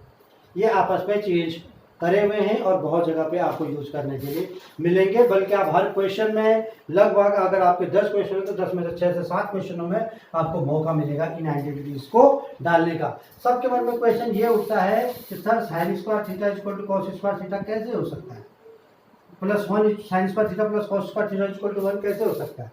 हाँ, तो मैं छोटा सा आपको एक बार बताना चाहता हूँ कि अगर ये मैं बताता हूँ, ये है ए, ये है बी और ये है सी, ठीक है। अगर मैंने बोला ये 3 है, ये क्या है 4 है, तो ये क्या हो जाएगा पाइथागोरस ट्रिपलेट के हिसाब से 5 हो जाएगा। ये गिवन ट्रायंगल है हमको राइट ट्रायंगल। अब यहाँ पर अगर मैं साइन थीटा की बात करूँ तो साइन थीटा क्या होगा, साइन थीटा होगा 4/5। कॉस थीटा की बात करूँ तो कॉस थीटा क्या होगा यहाँ पर बताइए 3/5। ओके, अब मैंने बोला sine square theta plus cos square theta is equal to 1, यानी sine square theta left hand side ले रहा हूं मैं इसका जो मैं लेफ्ट हैंड साइड की बात कर रहा हूँ, ये जो इक्वल टू से इस तरफ है, LHS is equal to sine square theta plus cos square theta. Sine square theta यानी 4/5 का whole square plus cos square theta 3/5 का whole square is equal to 16/25 plus 9/25 is equal to 25, 16 plus 9 25, 25 is equal to 1 is equal to right hand side। Understood, यानी जो कहानी इतनी लंबी कहानी थी, जो हमको ये पूरा का पूरा सॉल्व करके करना था, ये इसने हमको इस गोल्डन फॉर्मूले के अंदर बता दिया कि दोस्तों sine square theta plus cos square theta equal to 1 होता है। ये देखिए sine square theta equal to cos square theta 1 होता है। तो आपको ये याद रखना है। मिटा दूं मैं इसको, आप इसका स्क्रीनशॉट लेना चाहते हैं तो ले सकते हैं। बहुत बेसिक चीजें हैं, जो लोग तैयारी कर रहे हैं कॉम्पिटिटिव एग्जाम्स की, उनको इसको पढ़ने की कोई जरूरत भी नहीं है। मुझे उम्मीद है कि वो पहले इससे बहुत आगे जा चुके हैं। ये सिर्फ मैं उन स्टूडेंट के लिए डाल रहा हूँ जो ट्रिग्नोमेट्री का बेसिक जानना चाहते हैं। और अगर हम बेस, अगर किसी भी मकान की बेस अगर कमजोर है तो मकान अच्छा नहीं बनेगा। तो मैं चाहता हूं कि ट्रिग्नोमेट्री में शुरू कर रहा हूं तो मैं बेस से शुरू करूं, हर एक छोटी छोटी चीजों का कॉन्सेप्ट में यहाँ पे क्लियर करूं। उसके बाद जरूरत पड़ेगी तो हम कॉन्सेप्ट भी करेंगे, हम ट्रिक भी करेंगे और हम ट्रिग्नोमेट्री को बिल्कुल किल करेंगे। ठीक है, तो अभी बढ़ते हैं हम आगे। ये बहुत ही इंपॉर्टेंट गोल्डन फॉर्मूले थे और आइडेंटिटीज थी ट्रिग्नोमेट्री की। और अभी मैं जो एक दूसरी चीज बताने जा रहा हूं वो भी बहुत इंपॉर्टेंट है। अभी हम बेसिक चीजों पे चल रहे हैं, इसके बाद मैं आपको फॉर्मूले बताऊंगा। फॉर्मूले जो कि sine theta plus sine A plus b, cos a plus b, cos A minus B, sine A minus B, ten A plus B, ये सारे के सारे सी माइनस डी के फॉर्मूलेज होते हैं। साइन 2 थीटा कॉस थीटा के फॉर्मूलेज, कॉस 2 थीटा के formulas होते हैं। ये हमको इसलिए लर्न करने जरूरी है कि हमारे पास बहुत सारे क्वेश्चन इन पे बेस्ड आते हैं। और कई बार क्या होता है कि हमको पता नहीं चल पाता इनमें कौन से फॉर्मूले लगाने, जैसे कि मैंने आपको पहले भी बताया। तो आपको इनकी प्रैक्टिस करते रहना है और जब आपके सामने इस तरीके का कोई क्वेश्चन आए तो आप उसको सॉल्व कर सको। ठीक है, तो अभी हम बढ़ते हैं आगे, जो मैं दूसरी नेक्स्ट इंपॉर्टेंट चीज बताने जा रहा हूँ। दोस्तों हमने पिछली क्लासों में पढ़ा है कि जो ये क्वाड्रेंट होते हैं, ये एक्स एक्सिस पे, ये एक्स एक्सिस है और ये वाई एक्सिस है। बहुत इंपॉर्टेंट चीज मैं भी बता रहा हूँ। जब आप आगे क्वेश्चन करेंगे तो मैं आपको गोल्डन जो फॉर्मूले मैंने इससे पहले गोल्डन आइडेंटिटीज बताई वो तो आएंगे, उनके साथ साथ ये भी होगा, वो भी लग रही होंगी और ये भी लग रहा होगा, दोनों का मिक्सअप होगा। तीसरी और कोई चीज भी होगी, फॉर्मूले भी हो सकते हैं, लेकिन ये बहुत इंपॉर्टेंट चीज है। मैं बताता हूँ कैसे। यहाँ पर मैं थोड़ा सा बेसिक लेने की कोशिश करूंगा, जानने की कोशिश करिए। ये एक्स एक्सिस होता है और ये वाई एक्सिस, जैसे हमने पढ़ा, ये भी वाई और ये भी एक्स। तो एक्स जो होता है वो यहाँ तक तो ये पूरा का पूरा प्लस साइन होता है, यानी यहाँ से और यहाँ तक एक्स का क्या है, प्लस में आता है। और वाई का ये वाला हिस्सा प्लस में आता है, ये वाला एक्स का ये वाला हिस्सा माइनस में आता है और वाई का ये वाला हिस्सा माइनस में आता है। ठीक है, यानी कि जो इसके बीच में इस 90 डिग्री के बीच में, इस यहाँ पर मैं अगर वाई थोड़ी देर के लिए मिटाता हूँ और यहाँ पर मैं लिख देता हूँ 90 डिग्री, यानी इस 90 डिग्री का जो क्वाड्रेंट है, जिसको हम हिंदी में चतुर्थांश बोलते हैं, चतुर्थ अंश क्वाड्रेंट है, ये इस 90 डिग्री में जो सारे के सारी चीजें प्लस होगी, क्योंकि प्लस और प्लस के बीच में आ रहा है।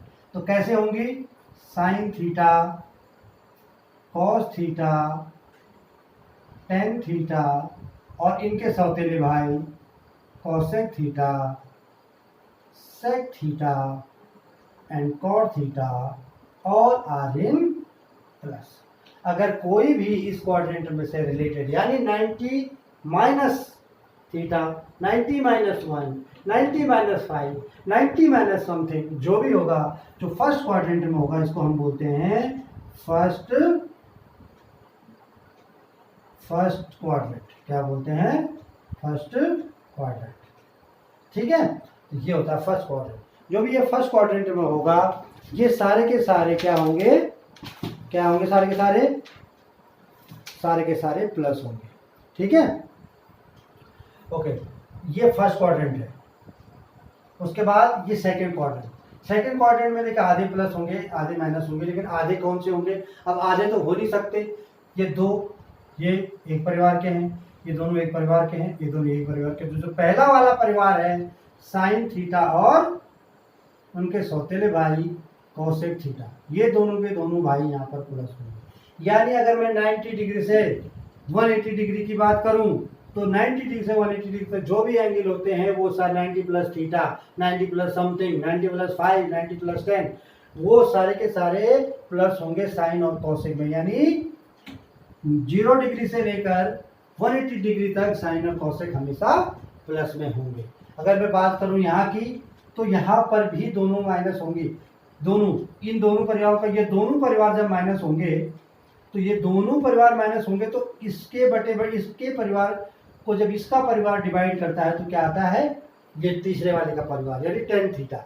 अगर sine theta upon cos theta कर दे तो टेन थीटा, ये भी माइनस होगा ये भी माइनस होगा तो ये प्लस हो जाएगा। इसलिए जो थर्ड वाला क्वाड्रेंट होता है वो टेन थीटा और कॉट थीटा, टेन थीटा और कॉट थीटा के लिए प्लस होता है, बाकी all are minus, rest all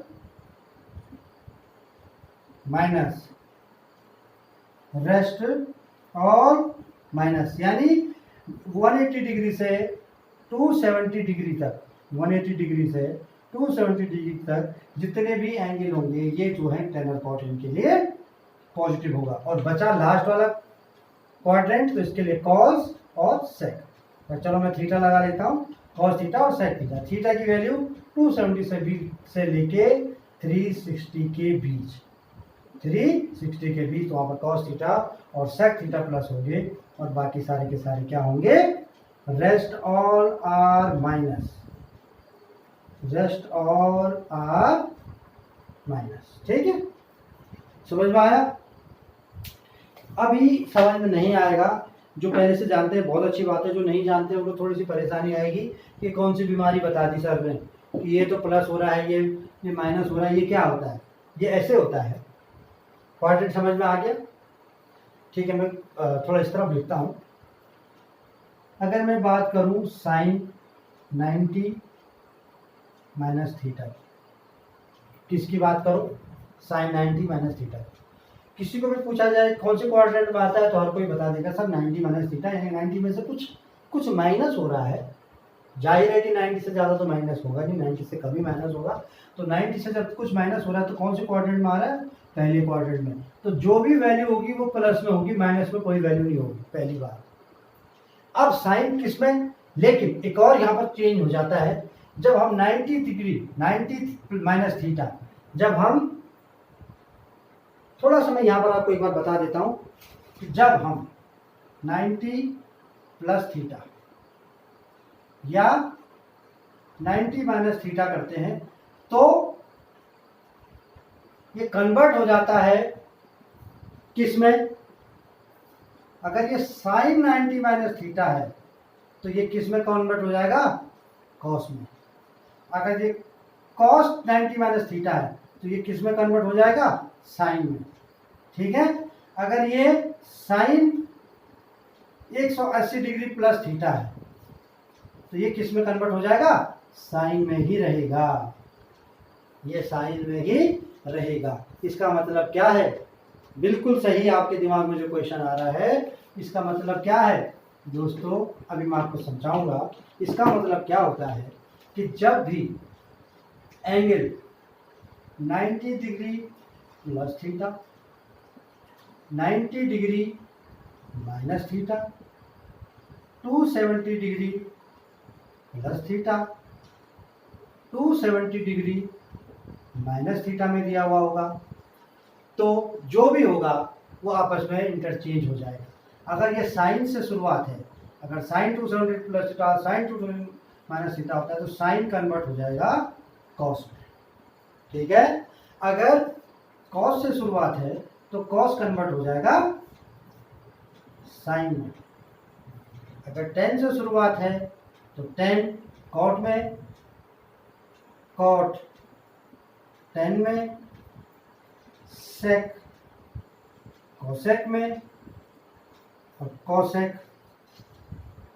दिखाई दे रहा है यहाँ पे, सेक में कन्वर्ट हो जाएगा। समझ में आया? वो कैसे, वो ऐसे साइन 90 माइनस थीटा कौन से क्वाड्रेंट में, फर्स्ट क्वाड्रेंट में, साइन वहां पर प्लस होता है तो ये सिंपल सा चेंज हो जाएगा कॉस थीटा, जैसे कि मैंने आपको पहले बताया।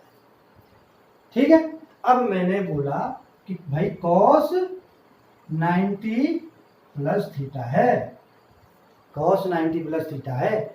सबसे पहले तो ये देखो कि कॉस 90 प्लस थीटा कौन से क्वाड्रेंट में आ रहा है, इस क्वाड्रेंट में, इस क्वाड्रेंट में यानी सेकेंड क्वाड्रेंट में। क्या सेकेंड क्वाड्रेंट में कॉस है प्लस, क्या है, नहीं है, साइन का है, यानी कॉस की जो वैल्यू होगी वो माइनस की आएगी। अब साइन थीटा हो गया। अब किसी के मन में क्वेश्चन ये होगा कि सर साइन का तो हो रहा है तो फिर ये माइनस क्यों, साइन तो प्लस होता है। बिल्कुल भी नहीं, क्योंकि वैल्यू हम कॉस के देख रहे हैं। इसीलिए मैंने क्या करवाया, मैं दोबारा बताता हूँ, इसीलिए मैंने पहले उसको कन्वर्ट नहीं करा, पहले मैंने उसकी वैल्यू देखी। कॉस कौन से क्वाड्रेंट में आता है, सेकंड क्वाड्रेंट में। क्या सेकंड क्वाड्रेंट में कॉस प्लस होता है, नहीं होता है, माइनस होता है। तो पहले मैंने माइनस लिख दिया, उसके बाद जो कहानी हो रही है उनकी आपसी चेंज की वो मैं लिखूंगा। ठीक है, मैंने बोला tan 180 डिग्री प्लस थीटा। क्या बोला मैंने, 180 डिग्री वाला 180 डिग्री प्लस थीटा। अब देखो ये 180 प्लस थीटा कहाँ आ रहा है, थर्ड वाले में आ रहा है। किस में आ रहा है, थर्ड। तो ये क्या हो जाएगा, थर्ड में 10 प्लस होता है तो प्लस ही रहेगा tan थीटा। अब फिर दोबारा क्वेश्चन आ गया, सर 10 का तो कॉट होना चाहिए था, हुआ नहीं। वो सिर्फ कब होता है, जब 90 degree plus theta, 90 minus theta, 270 plus theta, 273 minus theta और 270 माइनस थीटा होता है, तब होता है। अगर मैं यहाँ पर कर दूं tan 180 माइनस थीटा, तो ये सेकंड वाले क्वाड्रेंट में आ जाएगा। 180 यहाँ पर है, 180 ये है ना, तो ये सेकंड वाले क्वाड्रेंट में आ जाएगा। सेकंड वाले क्वाड्रेंट में tan नहीं होता है, प्लस साइन होता है, तो इसलिए मैं इसको माइनस कर दूंगा और ये tan थीटा ही रहेगा। समझ में आया दोस्तों? यानी कि मेरा कहने का मतलब ये है कि अगर एंगल 90 डिग्री और 180 डिग्री में, 90 डिग्री और 270 डिग्री में है, प्लस माइनस थीटा में है, तो बिल्कुल चेंज होगा, पूर्ववत नहीं रहेगा। और अगर 180 डिग्री और 360 डिग्री में है तो बिल्कुल भी चेंज, नो चेंज, मान पूर्ववत ही होगा जो पहले था। ये होते हैं क्वाड्रेंट। मैंने बहुत जल्दी में बता रहा हूं, लेकिन ये समझना निहायत ही जरूरी है, क्योंकि इसके बिना ट्रिग्नोमेट्री अधूरी है। तो जैसे कि आपको मैंने बताया है, ये क्वाड्रेंट, ये पहला क्वाड्रेंट, मैं एक बार रिवाइज कर रहा हूँ, ये पहला क्वाड्रेंट है, ये दूसरा क्वाड्रेंट है, ये तीसरा क्वाड्रेंट है, ये चौथा क्वाड्रेंट है, जिसको हम पहला चतुर्थांश, दूसरा चतुर्थांश, तीसरा चतुर्थांश, चौथे चतुर्थांश के नाम से जानते हैं। पहला वाला 90 डिग्री तक होता है, दूसरा वाला 180 डिग्री तक होता है, तीसरा वाला 270 डिग्री तक होता है, तीसरा वाला 360 डिग्री तक होता है। तक का मतलब 270 to 360। अब इसमें क्या होता है, पहला वाला जो क्वाड्रेंट है इसमें सारे के सारे प्लस होते हैं, दूसरा वाला जो क्वाड्रेंट है इसमें साइन और कोसेक प्लस होता है, तीसरा वाला जो क्वाड्रेंट है उसमें tan थीटा और cot थीटा प्लस होता है, और जो लास्ट वाला है उसमें cos थीटा और sec थीटा प्लस होते हैं। तीसरी बात मैंने आपको ये बताई कि जो अगर 90 plus theta, 90 minus theta, 270 plus theta, 270 minus theta होगा, तो साइन का कॉस हो जाएगा, कॉस का साइन हो जाएगा, tan का कॉट, कॉट का tan, sec का कोसेक, कोसेक का sec हो जाएगा। लेकिन अगर वो 270 डिग्री और 180 डिग्री में होंगे तो वो जो थे, tan था तो tan ही रहेगा, cos था तो cos ही रहेगा, cot था तो cot ही रहेगा, जो रहेगा वही रहेगा। तो ये हो गया जो मैंने अभी तक आपको कहानी बताई। मैं उम्मीद करता हूं कि आपकी समझ में ये क्वाड्रेंट बहुत अच्छे से समझ में आ गया होगा। अगर कोई इसका स्क्रीनशॉट लेना चाहता है तो ले सकता है, और उसके बाद हम बढ़ेंगे अभी आगे ट्रिग्नोमेट्री की एक नेक्स्ट मंजिल की तरफ, जो कि बहुत ही इंपॉर्टेंट है। सबको स्क्रीनशॉट ले लिया सबने? ठीक है, मिटा दूं?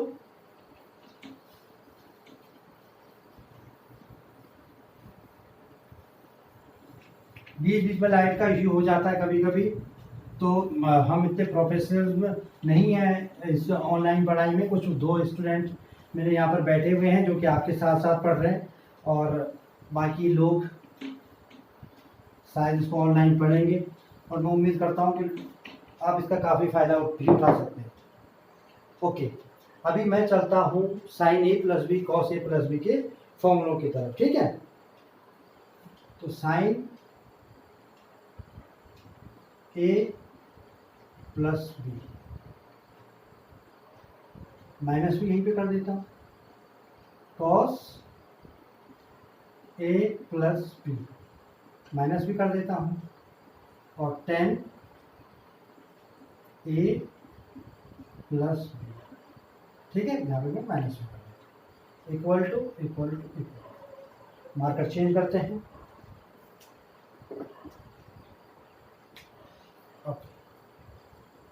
ये होता है sine a cos b plus cos a sine b. ठीक है, अब मैं इसको याद करने का तरीका बताता हूँ। उसे मैंने पहले भी आपको बताया कि याद करने का कोई तरीका नहीं होता। आप जैसे जैसे इसको क्वेश्चन पेपर में यूज करेंगे जैसे क्वेश्चन आप सॉल्व करते रहेंगे, आपने 10-15 क्वेश्चन पे बेस करेंगे, बस ज़िंदगी भर के लिए आपके दिमाग में ये बैठ जाएगा। लेकिन फिर भी मैं बता देता हूँ, प्लस होगा तो प्लस होगा, माइनस होगा तो यहाँ पर माइनस ही होगा। साइन क्या करता है, साइन बहुत बड़े दिल का है, साइन अपने साथ कॉस को लेके चलता है। साइन बड़े दिल का है, साइन अपने साथ हमेशा कॉस को लेके चलता है। लेकिन जब कॉस की बारी आती है तो कॉस गेम खेल जाता है। जब कॉस की बारी आती है तो गेम खेल जाता है। ये पहले खुद अपने दोनों एंगलों को लेता है और बोलता है तुम पीछे आओ, साइन तुम मेरे पीछे आओ, मैं तुम्हारे आगे हूँ, तुम मेरे पीछे आओ, मैं तुम्हारे आगे हूँ। और तुमने मुझे प्लस में दिया था लेकिन मैंने तुम्हें माइनस में दिया, cos A cos B minus sine A sine B. लेकिन साइन को अपना हक लेना आता है। साइन ने जब उसने दोबारा माइनस का एक्शन किया तो साइन ने उसमें इसको प्लस में कन्वर्ट करवा दिया।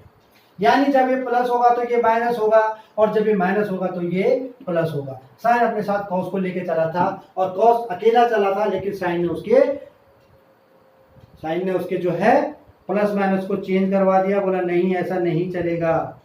ठीक है, अभी 10 ए plus 10b upon 1 minus 10a 10b। समझ में आया आपके? अगर प्लस है तो प्लस यहाँ होगा और माइनस यहाँ होगा। अगर माइनस है तो यहाँ पर माइनस होगा और यहाँ पर प्लस हो जाएगा। अगर मैंने नीचे माइनस लिखा है तो नीचे माइनस होगा, यहाँ पर प्लस होगा। अगर मैंने यहाँ प्लस लिखा है तो प्लस होगा और यहाँ पर माइनस होगा, यानी आपस में साइन चेंज होगा। समझ में आया? ये इनको याद करने का बहुत ही आसान तरीका है। 10a plus 10b upon 1 minus 10a 10b, 10a minus 10b upon 10a plus 1 plus 10a 10b। Multiply में हो जाएंगे दोनों के दोनों एंगल। जहां पर साइन ए प्लस बी की बात करूं, sign a cos b plus cos a sine B, अपने साथ साइन ने कॉस को लिया, लेकिन कॉस ने ऐसा नहीं किया। कॉस ने अपने साथ कॉस ए कॉस बी को पहले ले लिया, तो साइन जब वो प्लस लेके चल रहा था तो साइन ने अपना हक अपने आप ले लिया। बोला ठीक है दोस्त, तुमने धोखा दिया तो तुम माइनस में रहो यहाँ पर, तब मैं आऊँगा पीछे। साइन ए माइनस में, लेकिन जब वो माइनस में आया तो उसके बाद ऑटोमेटिकली प्लस हो गया। तो ये कहानी है इन 3 फॉर्मूलों की, ये कहानी है इन 3 फॉर्मूलों की। समझ में आया आपको? किसी के मन में किसी प्रकार का कोई डाउट? हाँ, तुम दोनों के मन में कोई संदेह? कोई संदेह बताइए, आगे बढ़े।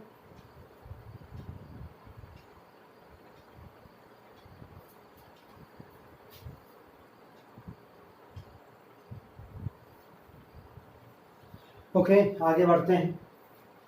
इन्हीं पे बेस्ड अब जो भी फॉर्मूले हैं ट्रिग्नोमेट्री के अंदर, अब जो भी फॉर्मूले आएंगे वो सारे के सारे इन्हीं पर बेस्ड आएंगे। और कौन से होते हैं? देखो, ये cos a प्लस बी है। क्या है? cos a प्लस बी है, और इसके साथ अगर मैं ऐड कर दूं plus cos a minus b. दोस्तों मैंने यहाँ पर एक साथ लिखे हैं, लेकिन अगर मैं इन दोनों को आपस में ऐड कर दूं तो क्या होगा?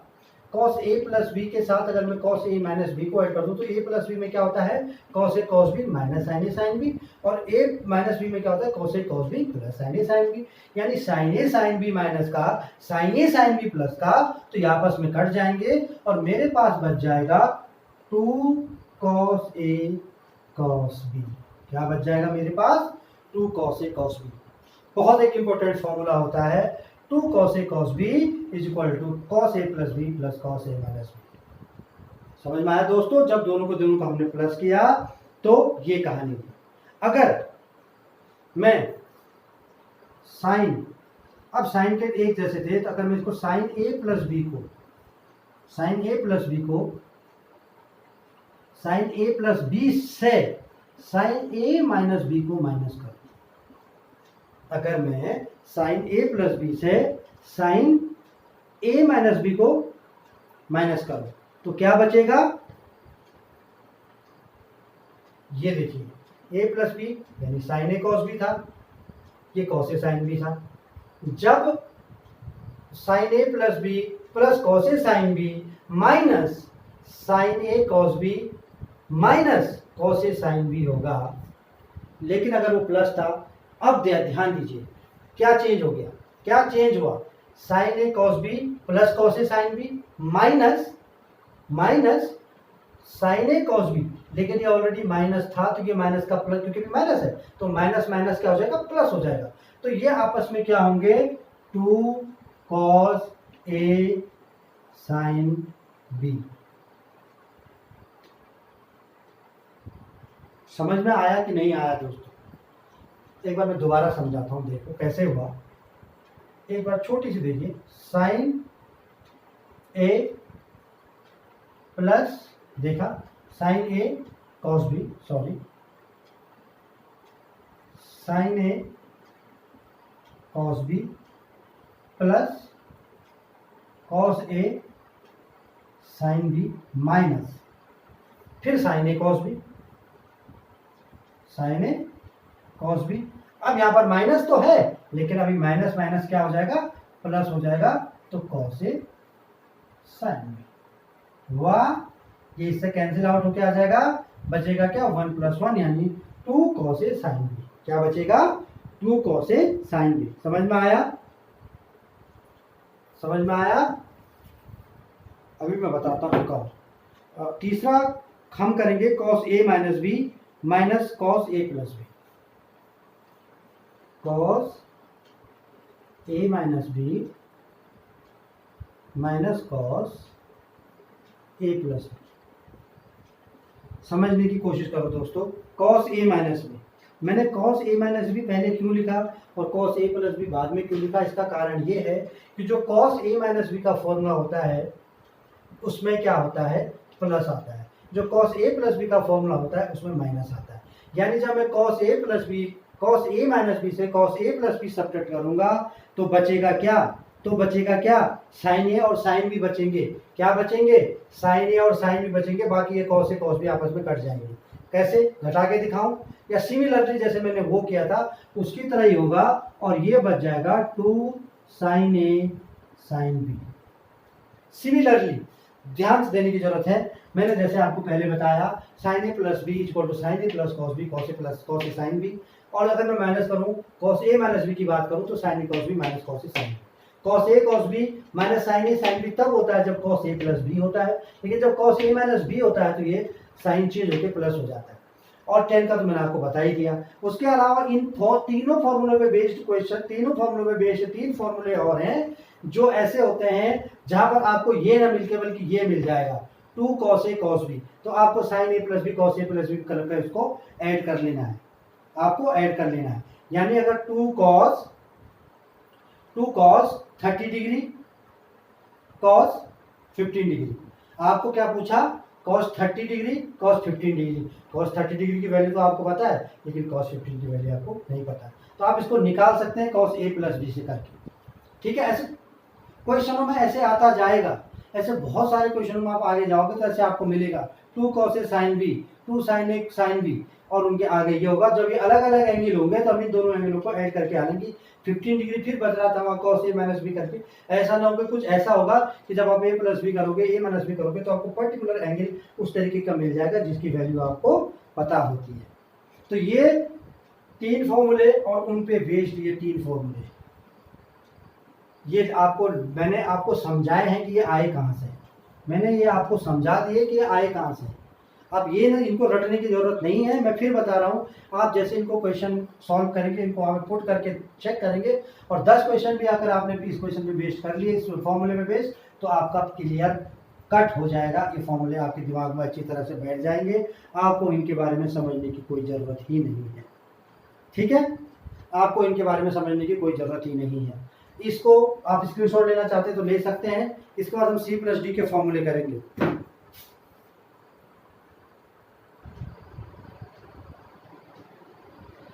दोस्तों एक फॉर्मूला तो मैंने आपको यहाँ पर बताया ही नहीं, जो कि दूसरा बहुत ही इंपॉर्टेंट फॉर्मूला था। साइन दिख रहा है क्या बोर्ड में, शायद कैमरे में नहीं आ रहा होगा, आप लोगों को तो दिख रहा है। साइन ए प्लस बी, हमारे पास साइन ए प्लस बी तो है, हमने साइन ए प्लस बी तो माइनस नहीं किया। साइन ए प्लस बी से साइन ए माइनस बी भी तो हमने माइनस करना था, ये भी तो हमने छोड़ दिया है, ये तो बहुत ही इंपॉर्टेंट था। और ये जैसे हमने इसके इक्वल टू क्या होता है 2 साइन ए कॉस बी दिखाई दे रहा है? बोर्ड पे कैमरे वालों को नहीं दिखाई दे रहा तो मैं बता देता हूँ। Sine A plus b minus sine A minus b equal to 2 sine a cos b. वो कैसे होगा? देखिए साइन ए प्लस बी में से जब साइन ए कॉस बी और कॉस ए साइन बी लिखेंगे, नीचे लिखेंगे हम sign a cos B minus cos a sine B. अब ये क्या कर रखा हमने इसको हमने क्या किया, इसको हमने माइनस नहीं करके प्लस करेंगे। जब हम इसको प्लस करेंगे तो sign a cos B 2 sine a cos B हो जाएगा, और जो माइनस थे ये माइनस है कॉस ए साइन बी आपस में कट जाएगा। तो ये बहुत ही इंपॉर्टेंट फॉर्मूला था जो कि हमने सीधे जंप करके तीनों को किया। मैं मिटा रहा हूँ ऊपर वालों को। मैंने ये क्यों मिटाई मैं भी बताता हूँ, और ये क्यों नहीं मिटाई ये मैं बताता हूँ। हमने सबसे पहले किए sign A plus b cos a plus के फॉर्मूले, और उन पे बेस्ड हमने दूसरा फॉर्मूला किया। लेकिन अब थोड़ा सा चेंज, अभी हमने इस पे इन फॉर्मूलों पे बेस किए ये फॉर्मूले, लेकिन अब इन फॉर्मूलों पे बेस कौन से फॉर्मूले? हर एक फॉर्मूला एक दूसरे से कोरिलेट है, हर एक फॉर्मूला एक दूसरे के साथ जुड़ा हुआ है। साइन ए प्लस बी के साथ जुड़े हुए थे ये, साइन ए प्लस बी के साथ जुड़े हुए थे ये नीचे वाले फॉर्मूले, cos a plus b sine A plus B जो भी फॉर्मूले थे हमने अभी पढ़े उनके साथ ये जुड़े हुए थे। अब इनके साथ क्या जुड़ा हुआ है? इनके साथ जुड़ा हुआ है, देखिए सबसे पहले कॉस साइन ए प्लस बी साइन ए माइनस बी। अगर मैं बात करूं, आपने सुना होगा साइन सी प्लस साइन डी, साइन सी प्लस साइन डी। किस तरीके के क्वेश्चन आते हैं इसमें ऐसे क्वेश्चन आ जाएंगे, sine 75 degree plus sine 15 degree, इसकी वैल्यू निकालिए। तो आपने क्या करना है, उस समय 75 को सी मानते हुए और 15 को डी मानते हुए ये फॉर्मूला लगाना है। अब फॉर्मूला कैसे होगा दोस्तों? अब फॉर्मूला कैसे होगा? अब फॉर्मूले ऐसा होगा कि मैं इससे एरो घुमा के यहाँ ले गया हूँ, इसका मतलब जो ए प्लस बी है ये सी की तरह ट्रीट किया जाएगा, ए माइनस बी है ये डी की तरह ट्रीट किया जाएगा। तो इसका मतलब क्या होगा? इक्वल टू 2 साइन ए है तो दोनों के दोनों ए हैं, दोनों के दोनों ए हैं, तो ये क्या होगा? इन दोनों का C2, पहले मैं बता देता हूं क्या है, 2 साइन है, क्या है 2 साइन, और पीछे क्या है कॉस, क्या है पीछे कॉस।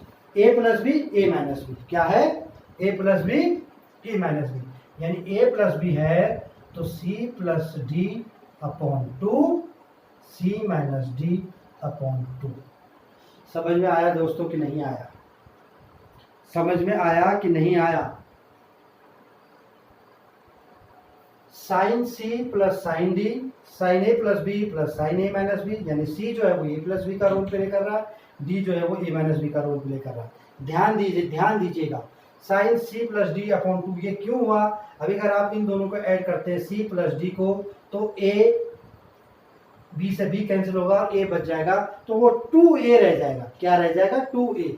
लेकिन हमको एक सिंगल एंगल चाहिए, हमको क्या चाहिए? सिंगल एंगल चाहिए, तो इसलिए हमने उसको a/2 यानी c प्लस d/2 कर दिया। समझ में आया?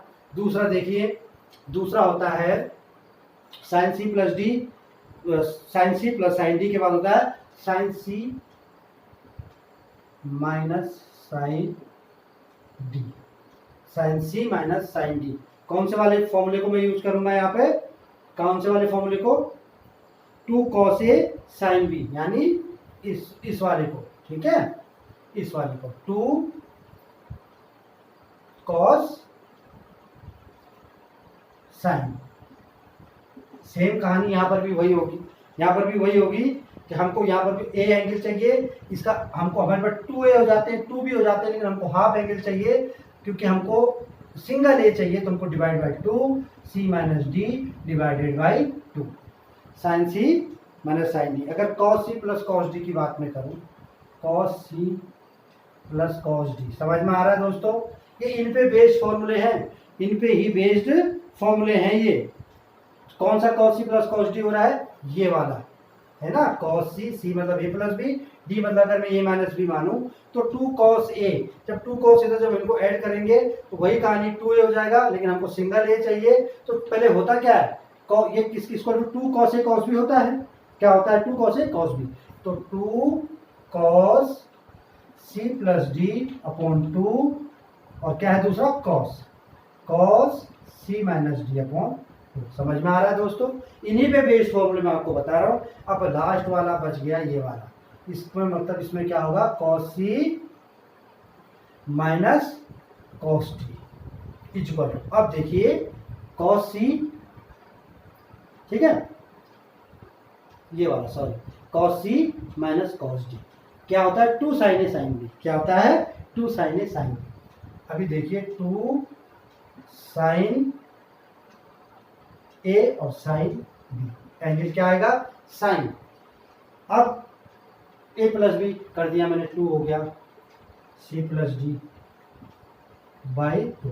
अब जब मैं इसको सब्ट्रैक्ट करूंगा तो ये बीच में माइनस आ गया, ये क्या हो गया बीच में माइनस आ गया। अब माइनस माइनस ये क्या करूं, ये माइनस आगे था माइनस पीछे हो गया, यानी अब ये माइनस का सी हो जाएगा और प्लस का डी हो जा रहा है।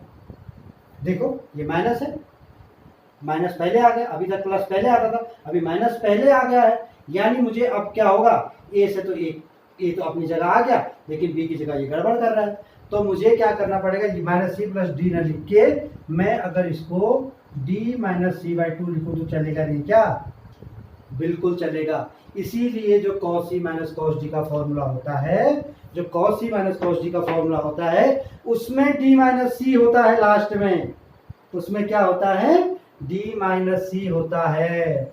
यही रीजन है, जब हम इनको लर्न करते थे स्कूल टाइम में तो हम समझते थे कि अलग से क्यों है, ये अलग से इसलिए है।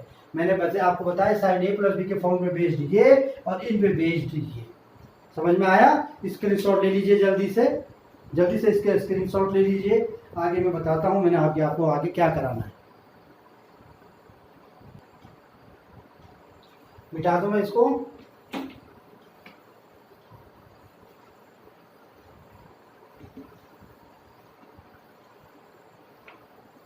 बहुत ही इंपॉर्टेंट फॉर्मूले हैं दोस्तों, बहुत आते हैं, क्वेश्चंस आते ही रहते हैं। आप जानते हो कि अगर आप सीजीएल का मेन स्प्रिंग टीयर 2 का एग्जाम दे रहे हैं तो बहुत 10 से 12 क्वेश्चन ट्रिग्नोमेट्री के आते हैं, राइटर डिस्टेंस अलग है, ठीक है। अभी हमारे पास कुछ 2-4 फॉर्मूले और बच गए, उनको फटाफट कवर करूंगा, टाइम बहुत ज़्यादा लग रहा है इस वीडियो में। साइन 2a कॉस 2a बहुत ज़्यादा पूछे जाने वाले, और टेन 2a ये भी बहुत ज़्यादा ज़्यादा जगह पे यूज होता है। साइन 2a कॉस 2a और टेन 2a। साइन का होता है 2 साइन ए कॉस ए, याद रखिए 2 साइन ए कॉस ए क्या होता है 2 साइन ए कॉस ए, या इसकी जगह हम 2 टेन ए अपॉन 1 प्लस टेन ए भी लिख लेते हैं। समझ में आ रहा है, क्या लिख लेते हैं 2 साइन ए कॉस ए या 2 टेन ए अपॉन 1 प्लस टेन स्क्वायर ए, ठीक है ओके। अभी अगर मैं cos 2a की बात करूं तो cos 2a का मतलब होता है cos स्क्वायर ए माइनस साइन स्क्वायर ए, या 2 cos स्क्वायर ए माइनस 1 भी होता है, 2 cos स्क्वायर ए माइनस 1 भी होता है। अगर मैं इस cos स्क्वायर ए को 1 माइनस 2 साइन स्क्वायर में भी चेंज कर दूं तो ये 1 माइनस 2 साइन स्क्वायर ए भी हो सकता है। अगर मैं tan 2a की बात करता हूं तो ये सिंपल होता है 2 tan a अपॉन सेम इसकी तरह 2 tan a अपॉन, बस यहाँ माइनस हो जाता है टेन स्क्वायर ए। देखिए समझ में आया, समझ में आया दोस्तों कि नहीं आया? बस इसमें समझने वाली कोई बात ही नहीं है, बहुत सिंपल है। cos 2a में cos स्क्वायर ए माइनस साइन स्क्वायर होता है, अगर cos square plus sine square हो तो 1 हो जाएगा, लेकिन अगर cos square minus sine square होगा तो डेफिनेटली cos 2a हो जाएगा। अगर ये sine square minus cos square होता तो ये माइनस cos 2a का फॉर्मूला हो जाएगा। इसको मल्टीप्लाई चेंज कर सकते हैं, 2 cos स्क्वायर माइनस 1 भी होता है, कई बार हम इसको साइन की टर्म में भी लिख सकते हैं, तो cos स्क्वायर को हम 1 माइनस साइन स्क्वायर में कन्वर्ट करके उसको 1 प्लस 2 साइन स्क्वायर हो जाएगा, जो भी आप करके देख लीजिए। दूसरा, अगर मैं साइन 2a के, अगर यहाँ पर हमारे पास कुछ हाफ एंगल भी होते हैं, हमारे पास हाफ एंगल भी होते हैं, अगर मैं सिर्फ साइन ए लूँ, सिर्फ साइन ए लूँ, लेकिन यहाँ पर 2a है, तो ये a की जगह मुझे क्या यूज करना पड़ेगा 2 sine a by 2 cos a by 2। अगर मैं सिर्फ cos a लूँ, cos 2a की जगह क्या लूँ, cos a लूँ, 2 नहीं है तो a को a बाई 2, क्योंकि 2a था तो a था। अगर सिर्फ a है तो क्या होगा cos square A by 2 minus sine square A by 2। समझ में आ रहा है? अगर यही सिर्फ 10 में मैं यूज करूं तो 10 अब 2a था, सेम कहानी यहाँ पर भी, जब 2a था तो यहाँ पर a था, तो अब मुझे इसको चेंज करके क्या करना पड़ेगा, 210a/2 upon 1 minus 10 square a/2। ये मैंने फटाफट जल्दी ये फॉर्मूले लिखे हैं, एक बार आप चाहें तो इनका स्क्रीनशॉट ले लीजिए और समझ लीजिए जो मैं बताना चाह रहा हूँ। अगर और कुछ इस वीडियो में कवर करने वाला होगा तो मैं कवर करूँगा। दोस्तों, ये ट्रिग्नोमेट्री का हमने बेसिक पढ़ा है। आज हमने जो भी पढ़ा है ये पूरा का पूरा ट्रिग्नोमेट्री का बेसिक था। ट्रिग्नोमेट्री का बेसिक का मतलब क्या था कि सबसे पहले तो हमने क्या पढ़ी, जो पाइथागोरस थ्योरम होती है। क्या होती है? पाइथागोरस थ्योरम, ठीक है। उसके बाद हमने उसके बारे में ट्रिपलेट्स पढ़े, sign square theta plus cos square theta के इक्वल टू 1, ये चीज़ें पढ़ी। हाइपोटेन्यूज परपेंडिकुलर बेस के बारे में पढ़ा, कैसे हमने ट्रिपलेट्स निकालने वो पढ़ा। फिंगर रूल पढ़ा, कैसे हमने साइन 0 साइन कॉस 0 की वैल्यू निकालनी है। और दूसरा रूल पढ़ा कि कैसे हम उस टेबल को लर्न कर सकते हैं जो 0 डिग्री से 90 डिग्री की जो टेबल है, तो उसको हमने कैसे लर्न करना है, कैसे हम उसको फॉर्मूले में यूज करना है। उसके अलावा हमने पाइथागोरस ट्रिपलेट्स को कैसे निकाला जाता है उसके बारे में पढ़ा। फॉर्मूले पढ़े, sine a plus b cos a plus b, उन पे बेस्ड हमने दूसरे फॉर्मूले पढ़े। उन पे बेस्ड हमने साइन c प्लस डी के फॉर्मूले पढ़े। फिर हमने साइन 2a कॉस 2a और sine a cos a sine 10a के फॉर्मूले पढ़े, जो कि बहुत ही लंबा था, लेकिन पूरे की पूरी चीज में जो हमने इस वीडियो में पढ़ा है यही ट्रिग्नोमेट्री का बेस है। इसके अलावा ट्रिग्नोमेट्री का कोई बेस नहीं है। साइन 3a कॉस 3a के फॉर्मूले भी इसके अलावा हैं, उनको मैं आपको बताऊंगा, आगे क्वेश्चन करवाऊंगा तो उस समय मैं आपको उनको याद करवा दूंगा। कोई बड़ी चीज़ नहीं है, लेकिन जो बड़ी चीज़ थी वो मैं आपको बता चुका हूँ। इस वीडियो को आप अच्छे से देखिए, इनको नोट करिए और समझिए। मैंने कोशिश करी है कि मैंने इनको तुमको हर जो भी चीज़ मैंने बोर्ड पे लिखी है उसको मैंने कोशिश किया है कि मैं आपको समझा सकूँ। तो ये सारी जो बेसिक चीज़ें थे, ये बेसिक चीज़ें आपको पढ़नी बहुत ही जरूरी है। आप इनका नोट्स बनाइए। You have to write, you have to practice, practice and more practice. जितना आप प्रैक्टिस करेंगे, प्रैक्टिस करने के बाद आपको पता चल जाएगा कि कैसे sine square theta plus cos square theta equal to 1 हम यूज करते हैं, और कैसे हमने cos sine a plus b के फॉर्मूले में sine a cos b plus cos a sine b पढ़ा, कहाँ से आया, कैसे आया, वैल्यू पुट करेंगे तो कैसे हम इनको सॉल्व करेंगे आपको पता चल जाएगा।